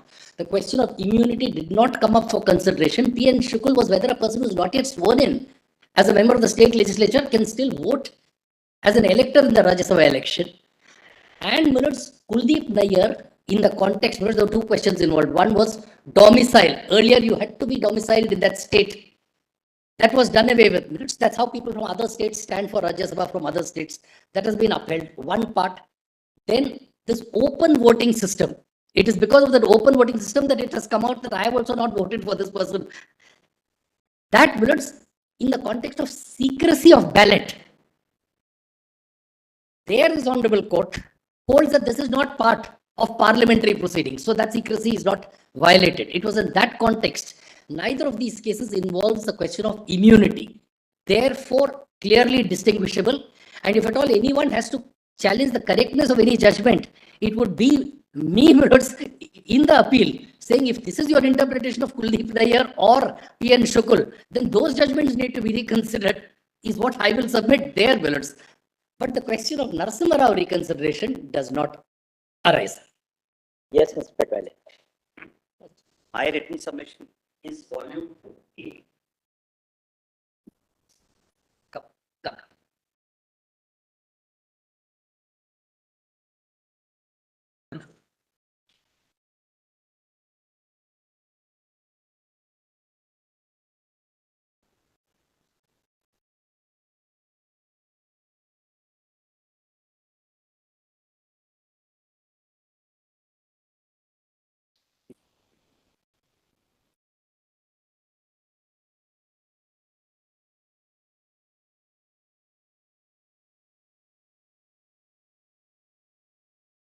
Volume 2, capital.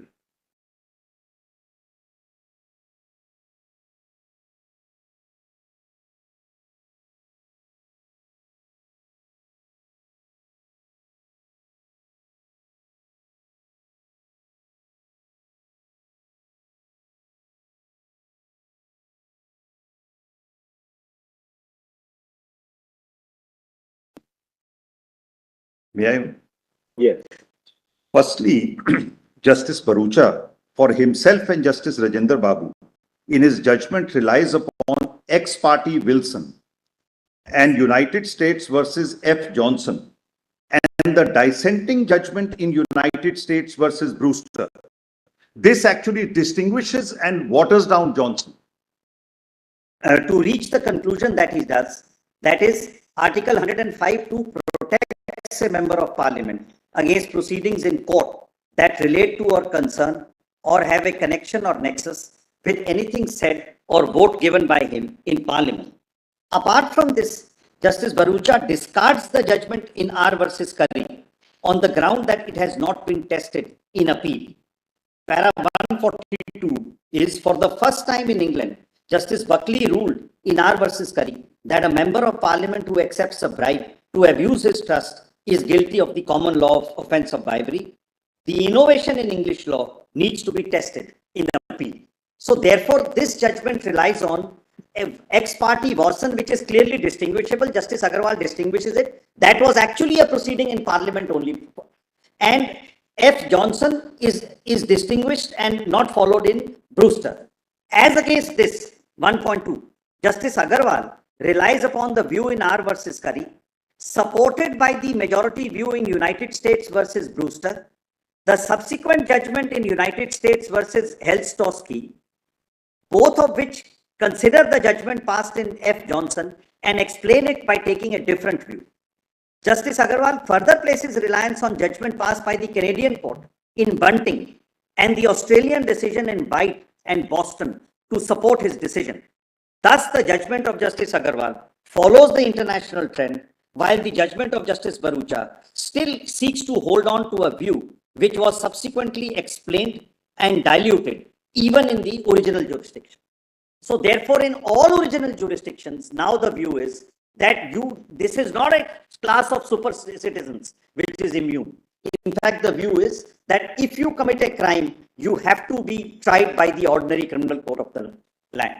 That's one point. Secondly, the view of Justice Agarwal carries out and effectuates the real purpose of Article 105(2) of the Constitution, which is to secure freedom for legislative acts, and does not intend to create super citizens who cannot be prosecuted under normal criminal laws. It is important to note that the same was observed by the Supreme Court of United States in United States versus Brewster at para 40, that admittedly the speech or debate clause must be read broadly to effectuate its purpose of protecting the independence of the legislature, but no more than the statutes we apply was its purpose to make members of Congress super citizens immune from criminal liability. That's the point, Lord. The purpose of this clause is to protect the integrity of the legislative process by ensuring independence of a legislature of his actions in the legislature. Now, then thirdly, Justice Agarwal examines the matter in hand and holds that any other interpretation of Article 105 would be subversive of the rule of law.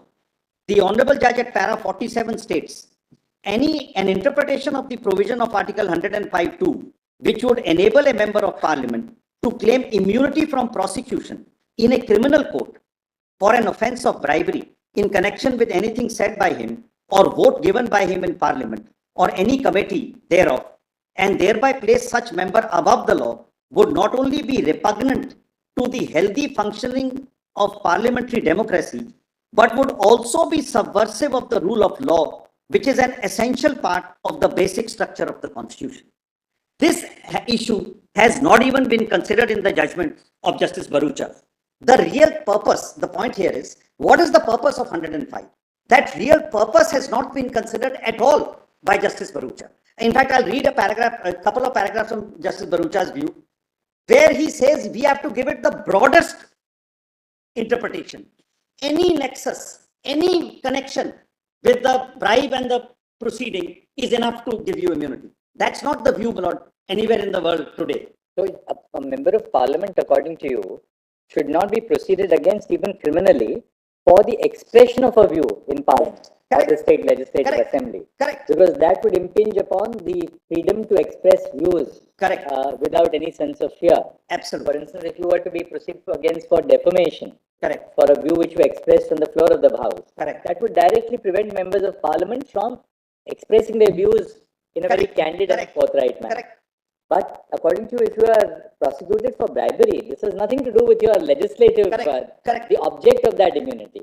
And Vasan was a case where the prosecution was for perjury, that the member in parliament spoke something which he knew to be untrue. There the protection was granted in Vasan, saying that yes, that's a proceeding in parliament. And if he makes an expression in parliament, then he is immune from ordinary criminal laws for that expression made by him in parliament. Now that is quite different and apart from an act like accepting a bribe, which is never accepted in parliament.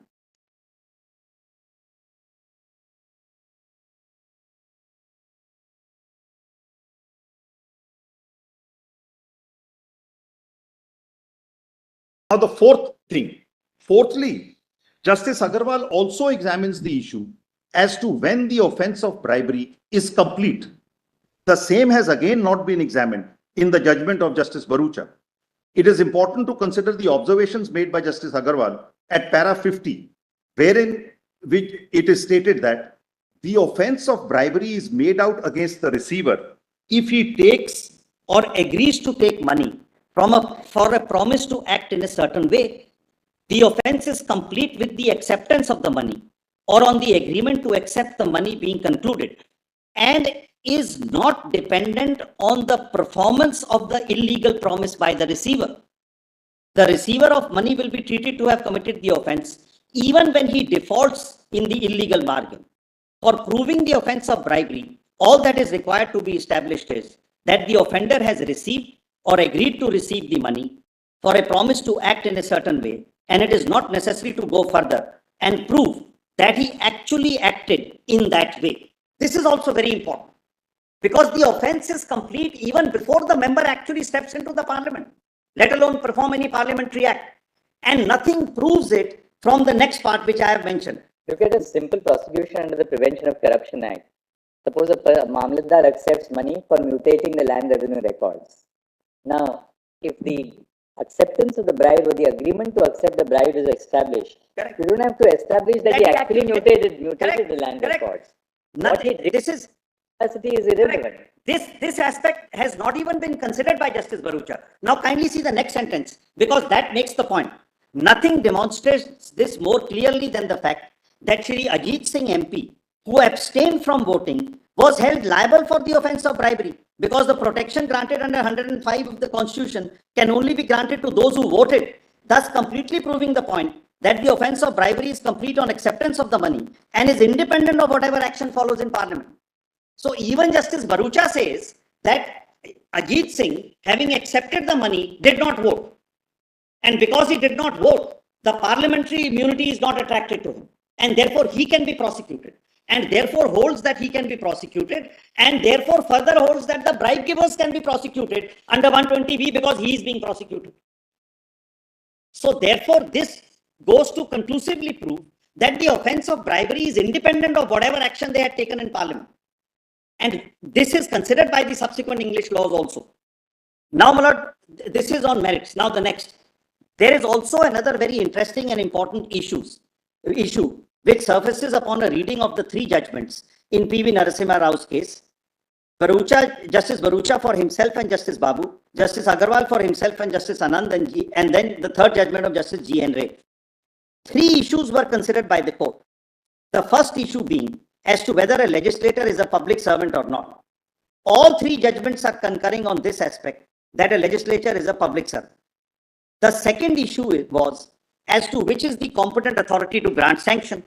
As per Justice Agarwal, the chairman of the Rajya Sabha and speaker in the Lok Sabha is competent to grant sanction till provision is made by Parliament, and therefore proceedings can be initiated after taking approval. As per Justice Bharucha, there is no authority to grant sanction as yet. Therefore, till such time, no proceedings can be commenced against the legislature. On this issue, Justice Ray agrees with Justice Agarwal and says that with the sanction of the chairman, it can be done. However, on the third issue, regarding interpretation of Article 105 of the Constitution and the protection given, Justice Ray disagrees with Justice Agarwal and agrees with Bharucha that protection under sub-Article 2 of Article 105 must relate to the vote actually given and speech made in Parliament by a member, and that sub-Article 2 of 105 must be interpreted broadly and not in a restricted manner. Thus, the net result is that on one issue, all three judges are concurring. On the second issue, the second judge agrees with the first judge, and on the third issue, the second judge agrees with the third judge. Therefore, it is submitted that for such an important issue relating to interpretation of a constitutional provision, and in view of the diverse verdict which is rather fractured, there is a pressing need for the same to be examined by a larger bench. It's a very, the three issues are there, then one judge is agreeing, all three are agreeing on one, then two are agreeing on one, and then on the other two are agreeing. So it's rather quite fractured in that sense also.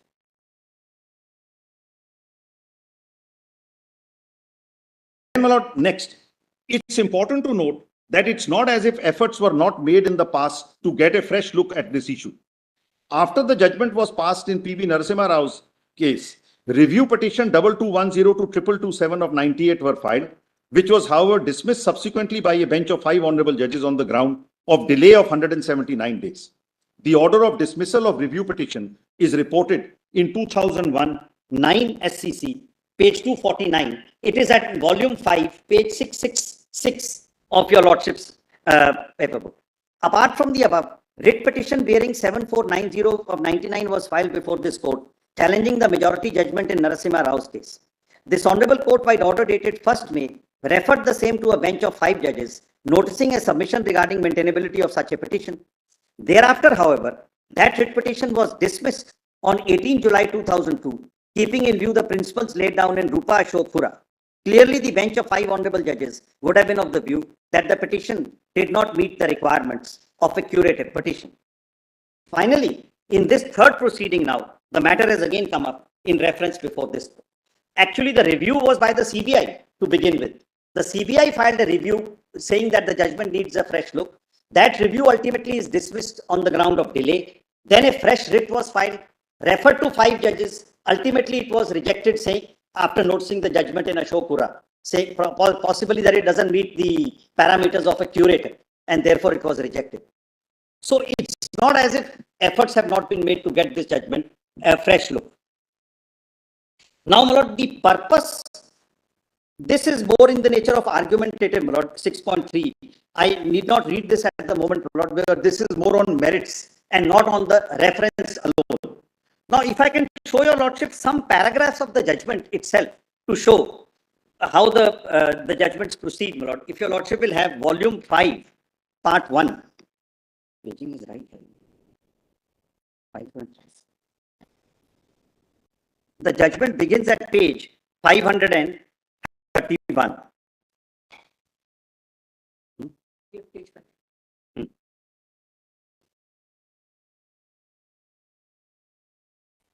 If your lordship will have first Justice Barucha's view. No? Page does it begin at? Yes, ma'am. Para 109. Oh, yes. Volume Page 510. 532. 610 PDN. Yes.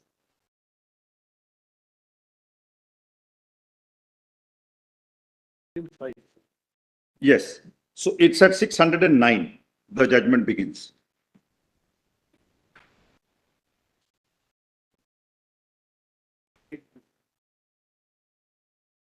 $610. 610. Sorry. Of volume 5? Volume 5. 610. Actually, I have it at 532 actually. Okay. Lordships are referring to the PDF, no? Page 532 is the judgment. Yes. At page 610. Correct.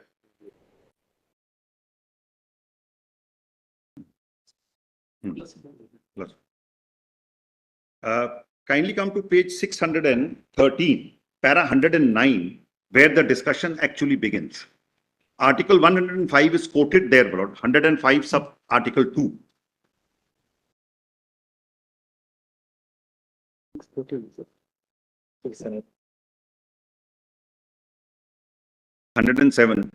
105 sub Article 2 says, no member of parliament shall be liable to any proceedings in any court in respect of anything said or any vote given by him in parliament or any committee thereof, and no person shall be so liable in respect of the publication by or authority under authority of either house of parliament or any report, paper, vote or proceeding.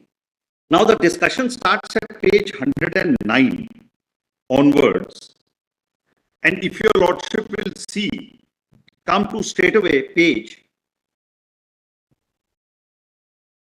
Various Indian judgments are quoted, my lord. Then your lordship may come to para 117, 118. The question was PDF 621.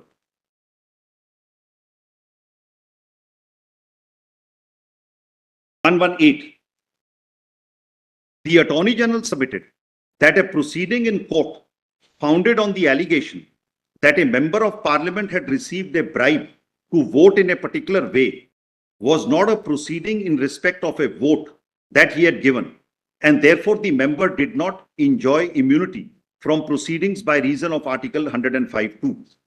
He submitted that the immunity given by the Article 105(2) did not cover criminal proceedings. It had been held by the courts of the United States of America, Canada, Australia, and recently England, he said, that a legislator could be proceeded against for corruption. The Attorney General relied upon decisions and reports in this behalf, to which we shall refer. The Attorney General submitted that the immunity given by 105(2) should be interpreted in the light of the times in which we live, and so interpreting it should preclude from its coverage corrupt legislatures. So the question was whether a wide view or a narrow view is to be given. Now, after my lord quoting a series of judgments, ultimately, my lord, your lordship may come to para 123, that is page 625, where Curry is cited.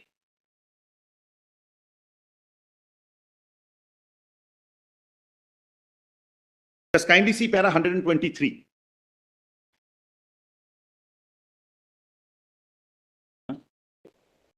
para 123, very recently,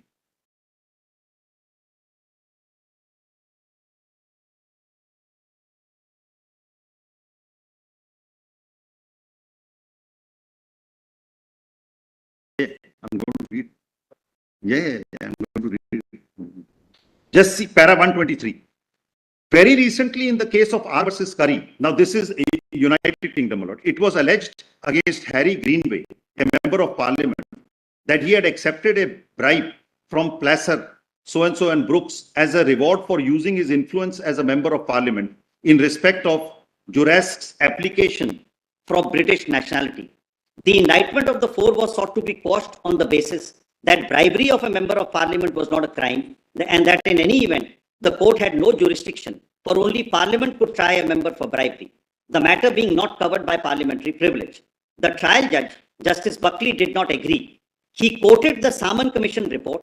He also noted that Lord Salmon, speaking in the debates of the Houses of Lords, had said, after referring to the immunity enjoyed by members of parliament from being prosecuted under the criminal law if they took bribes, that at common law, you cannot be convicted of bribery and corruption unless you are a holder of office. And most of us are not holders of office. Viscount Dilhon had agreed. Buckley did not accept that a question of such great importance could turn on semantics. In his view, to hold that existence of common law crime of bribing a member of parliament depends upon meaning to be given to the word office in this context, as opposed to looking at the principle involved, would not be calculated to commend the criminal law to the public. It should serve. Then, my lord, he notes Chief Justice James Martin in R versus White, that is New South Wales, a legislature who suffers his votes to be influenced by a bribe does that which is calculated to sap the utility of the representative institutions at their foundation. It would be reproach to the common law if the offer of to or of acceptance of a bribe was not an offence. Then, if your lordship may leave the next one, Lord, the same view has been taken in Canada in R versus Bunting. But however, he then goes to discard all of these on the conclusion he reaches. The same view is taken in Canada versus R versus Bunting. I need not read the whole of it, my lord. But if your lordship will then go further at page 628, para 125, Halsbury's laws are also quoted. Where clause 36 actually makes them liable under the criminal law. Just kindly see para 125. Halsbury's Laws of England is dealing with members of parliament under the subject of criminal law, evidence and procedure. 36 members of parliament, except in relation to anything in debate, a member of the House of Lords or of the House of Commons is subject to the ordinary course of criminal justice. The privileges of parliament do not apply in criminal matters. That's what Halsbury says. Then 126, my lord, he says, before we deal with the judgment in United States Supreme Court in United States versus Brewster, which lends support to the Attorney General's submission, we should set the speech of debate clause in the Constitution and refer to the judgment in Johnson. Now, my lord, Johnson is distinguished and not followed in Brewster. So now the next few pages are dedicated to Johnson. Then page 630, para 129, the facts of Brewster are cited. And then, my lord, at page 632,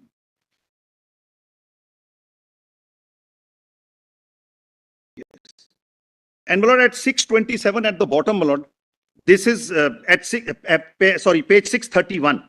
Page 631 at the top, referring to the case of Johnson, Chief Justice Berger. This is Brewster now. This is the extract from the judgment in Brewster. And if your lordship will go to the bottom of the page, the speech or debate clause, your lordship has got it? This at page 631, Placetum F. Yes. Just next to Placetum F, the speech or debate clause admittedly has to be read broadly to effectuate its purpose of protecting the independence of the legislative branch. But its purpose was not to make members of the Congress super citizens immune from criminal responsibility. In its narrowest scope, the clause is a very large, albeit essential grant of privilege. It has enabled reckless men to slaughter and destroy others with impunity. That was the conscious choice of the framers. Chief Justice Berger did not discount entirely the possibility that an abuse might occur, but this possibility, which he considered remote, had to be balanced against the potential danger flowing from either abuse or bribery. Then, my lord, it goes on discussion. Para 130, then he starts the dissenting view, which goes on to the next few pages. And then ultimately, if your lordship will come to page 635, para 132.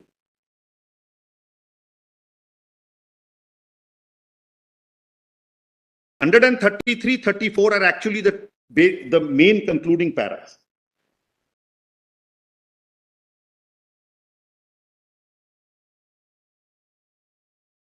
Hundred and 32, it is noted the judgment in Brewster was followed in United States in Helstowski. Justice Brennan, dissenting, expressed the view that indictment in question should have been dismissed, since a corrupt agreement to perform legislative act, even if provable without reference to the acts, may not be subject of general conspiracy protection. That was the dissent. Now 33-34 actually is what he concludes. Broadly interpreting, as we think it should be, Article 105(2) protects a member of parliament against proceedings in court that relate to or concern or have a connection or nexus with anything said or a vote given by him in parliament. This is too broad.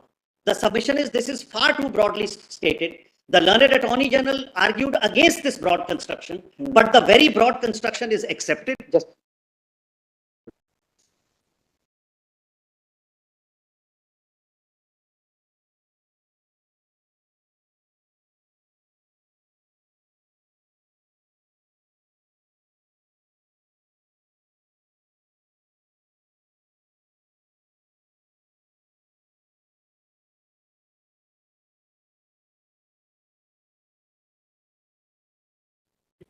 Ah, 35.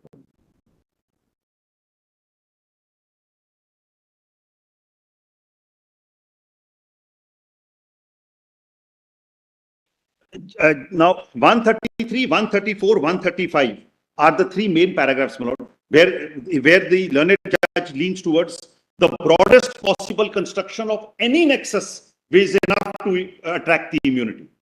Now 133 I have read, my lord. 34. The charge against the alleged bribe takers is that they were party to a criminal conspiracy and entered into an agreement with the alleged bribe givers to defeat the no confidence motion by illegal means. I can leave the next few, my lord. Last 4 lines of this paragraph. The nexus between the alleged conspiracy and bribe and the no confidence motion is explicit. The charge is that the alleged bribe takers received the bribe to secure the defeat of the no confidence motion. So some nexus, any nexus, when the offense is complete, has not even gone into the consideration in this judgment at all, which Justice Agarwal will then consider. So the learned Attorney General said, don't give it a broad interpretation. That is, the argument is at para 117. That is rejected in paras 132, 133, 134. He says the broadest possible nexus is enough to attract the immunity.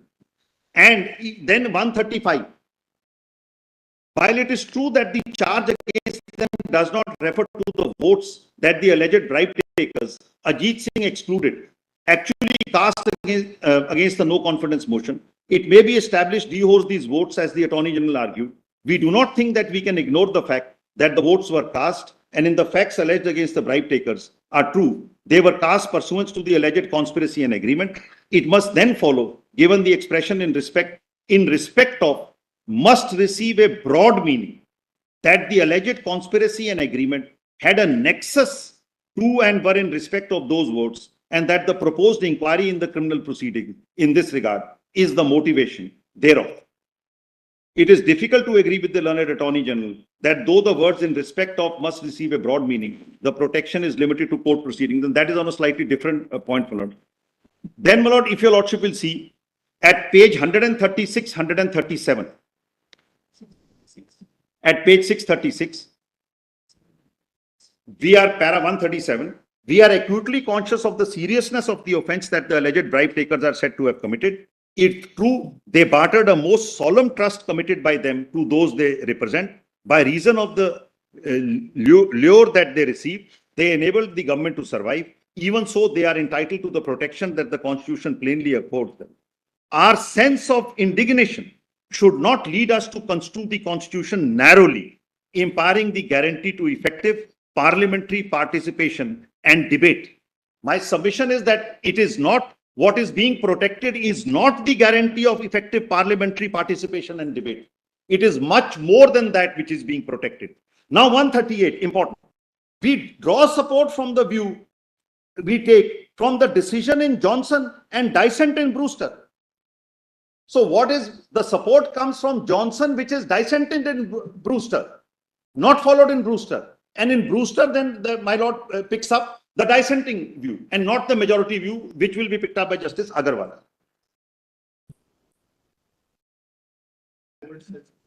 My learned friend is right, my lord, that the word sense of indignation, in fact, is what led to the reference itself, which is recorded.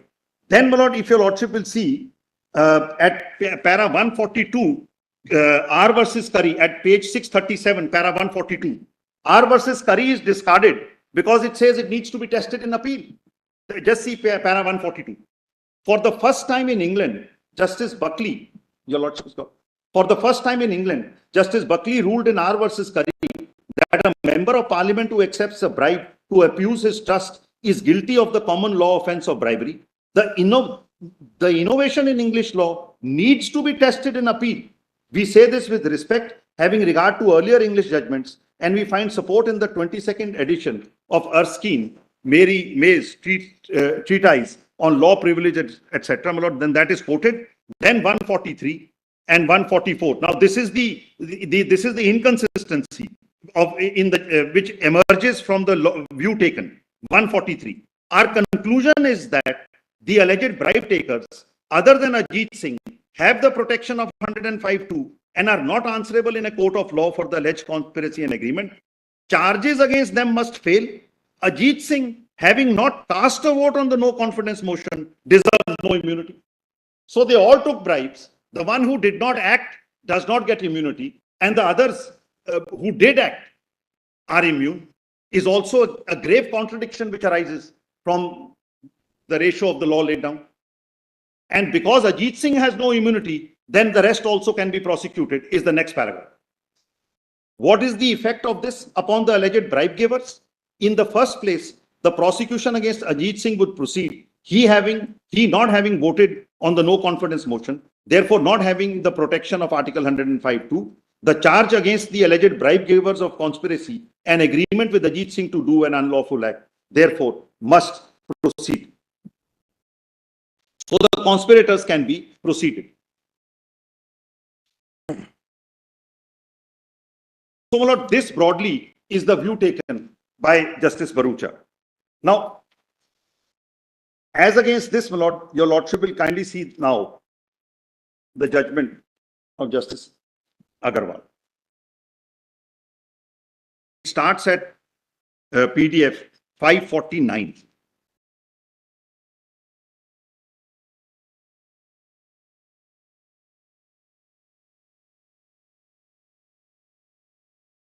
After the preliminary facts and everything, at 557, placetum G, are the questions which are formulated.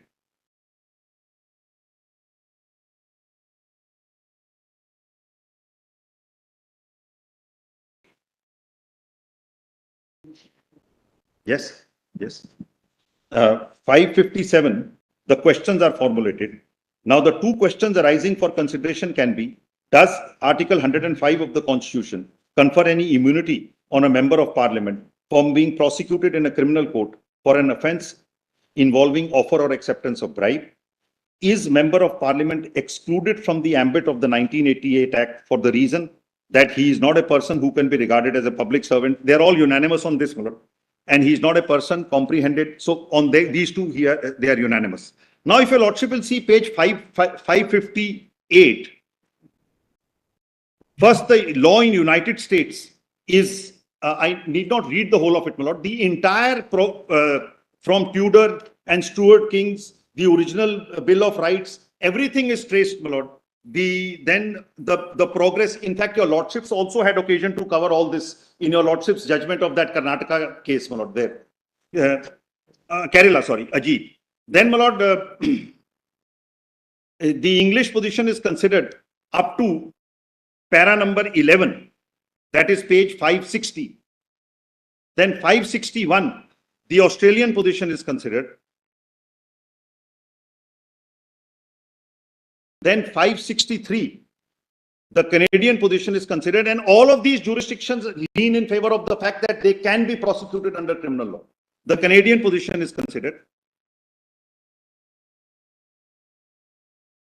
This Bunting, my lord, R versus Bunting, 563 para 15. I can just quickly take your lordships through this, my lord. In the case of R versus Bunting, the defendants had moved for quashing of an indictment for conspiracy to bring about a change in the government of the province of Ontario by bribing members of the legislative to vote against the government.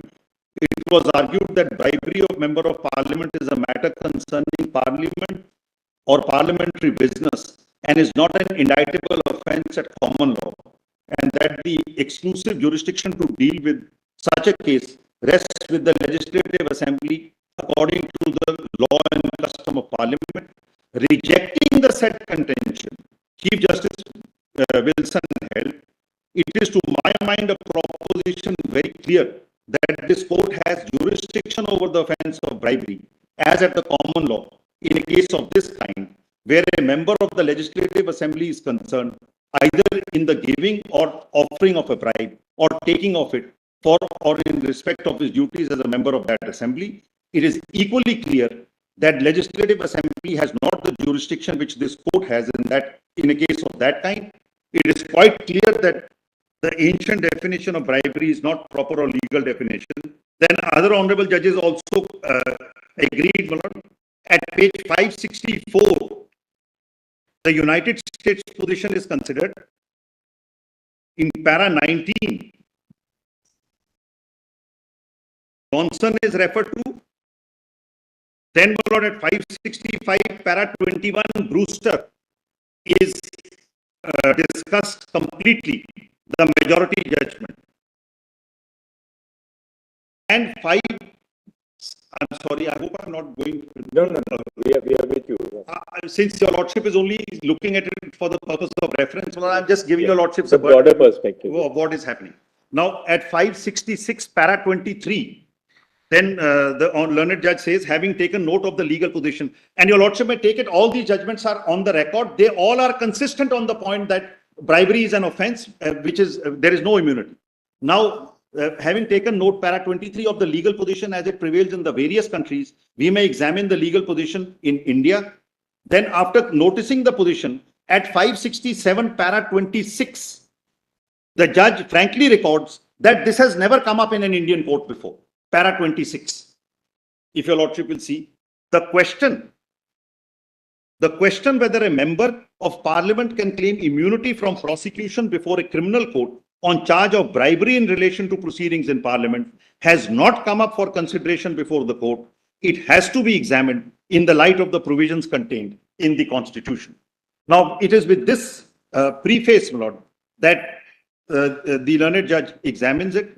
And then, my lord, 569 arguments of counsel, para 32 is the Attorney General's argument. Yes, just then that is all referred to. Then 575, the judgment in Preble is also referred to. That is arising from New Zealand.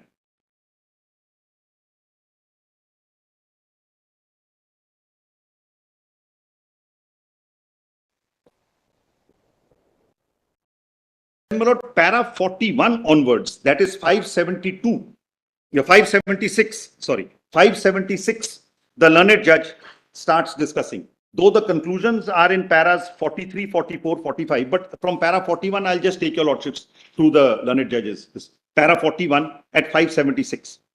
As indicated earlier, Article 105(2) is in two parts. In these appeals, we are required to consider the first part, which provides that no member of parliament shall be liable in any proceedings in any court in respect of anything said or any vote given by him in parliament or any committee thereof. The immunity that has been conferred by this provision is only on a member of parliament with regard to liability in any proceedings in any court, which would include civil as well as criminal proceedings in respect of anything said or vote given by such member in parliament or any committee thereof. Then, my lord, Mr. Rao has submitted that having regard to the object underlying the provision to secure freedom of speech in parliament to members, the immunity must be considered in a wide sense, just as expression anything was considered. That's the argument on the petitioner side. Para 43, the Attorney General. The learned Attorney General has on the other hand argued that immunity granted under clause 2 of Article 105 is intended to protect a member from liability arising out of a speech made by him or a vote given by him. It cannot be extended to cover the conduct of a member who has received bribe or has entered into a conspiracy to commit the offense of bribery in order to make a speech or cast his vote in parliament. The submission is that the expression in respect of in clause 2 of Article 105 must be so construed so as to ensure that the immunity conferred under clause 2 is only available in respect of legitimate acts of member of parliament, and it cannot be invoked to secure immunity against criminal acts committed by a member in order to make a speech or give a vote in parliament or committee. According to the learned Attorney General, the expression in respect of must be construed to mean for. Reliance has been placed on decision of this court in State of Madras versus Swastik Taboo Factory. Then, my lord, Tej Kiran Jain is considered. If your lordship will come to page 578, in the middle, next to placetum D, because this is the observation in Tej Kiran after the extracted portion, emphasize the object underlying the immunity that has been conferred under Article 105(2), namely that the people's representatives should be free to exercise their functions without fear of legal consequences. Borrowing the words of Chief Justice Berger, it can be said that this immunity has been granted to protect the integrity of the legislative process by ensuring the independence of the individual legislators. This is emphasized. It cannot be given a construction which would lead to to Article 105, a charter for freedom of speech in parliament being regarded, as per the phrase used by Lord Salmon, a charter for corruption, so as to elevate members of parliament as super citizens immune from criminal responsibility. That is Chief Justice Berger in Brewster. It would indeed be ironic if claim for immunity from prosecution founded on the need to ensure independence of members of parliament in exercising their right to speak or cast votes in parliament would be put forward by a member who has bartered away his independence by agreeing to speak or vote in a particular manner in lieu of illegal gratification that he has been paid or promised. By claiming immunity, such a member would be seeking a license to indulge in corrupt practice. This is the crux, my lord. It is no doubt true that a member who is found to have accepted bribe in connection with the business of the parliament can be punished by a house for contempt, but that is not a satisfactory solution. In exercise of power to punish for contempt, House of Commons can convict a person for custody, etc. My lord, then May's parliament. Just a few more paragraphs, my lord, I want to show from this judgment, and then I am quite done to say that, in fact, we'll come back up. Yes, yes.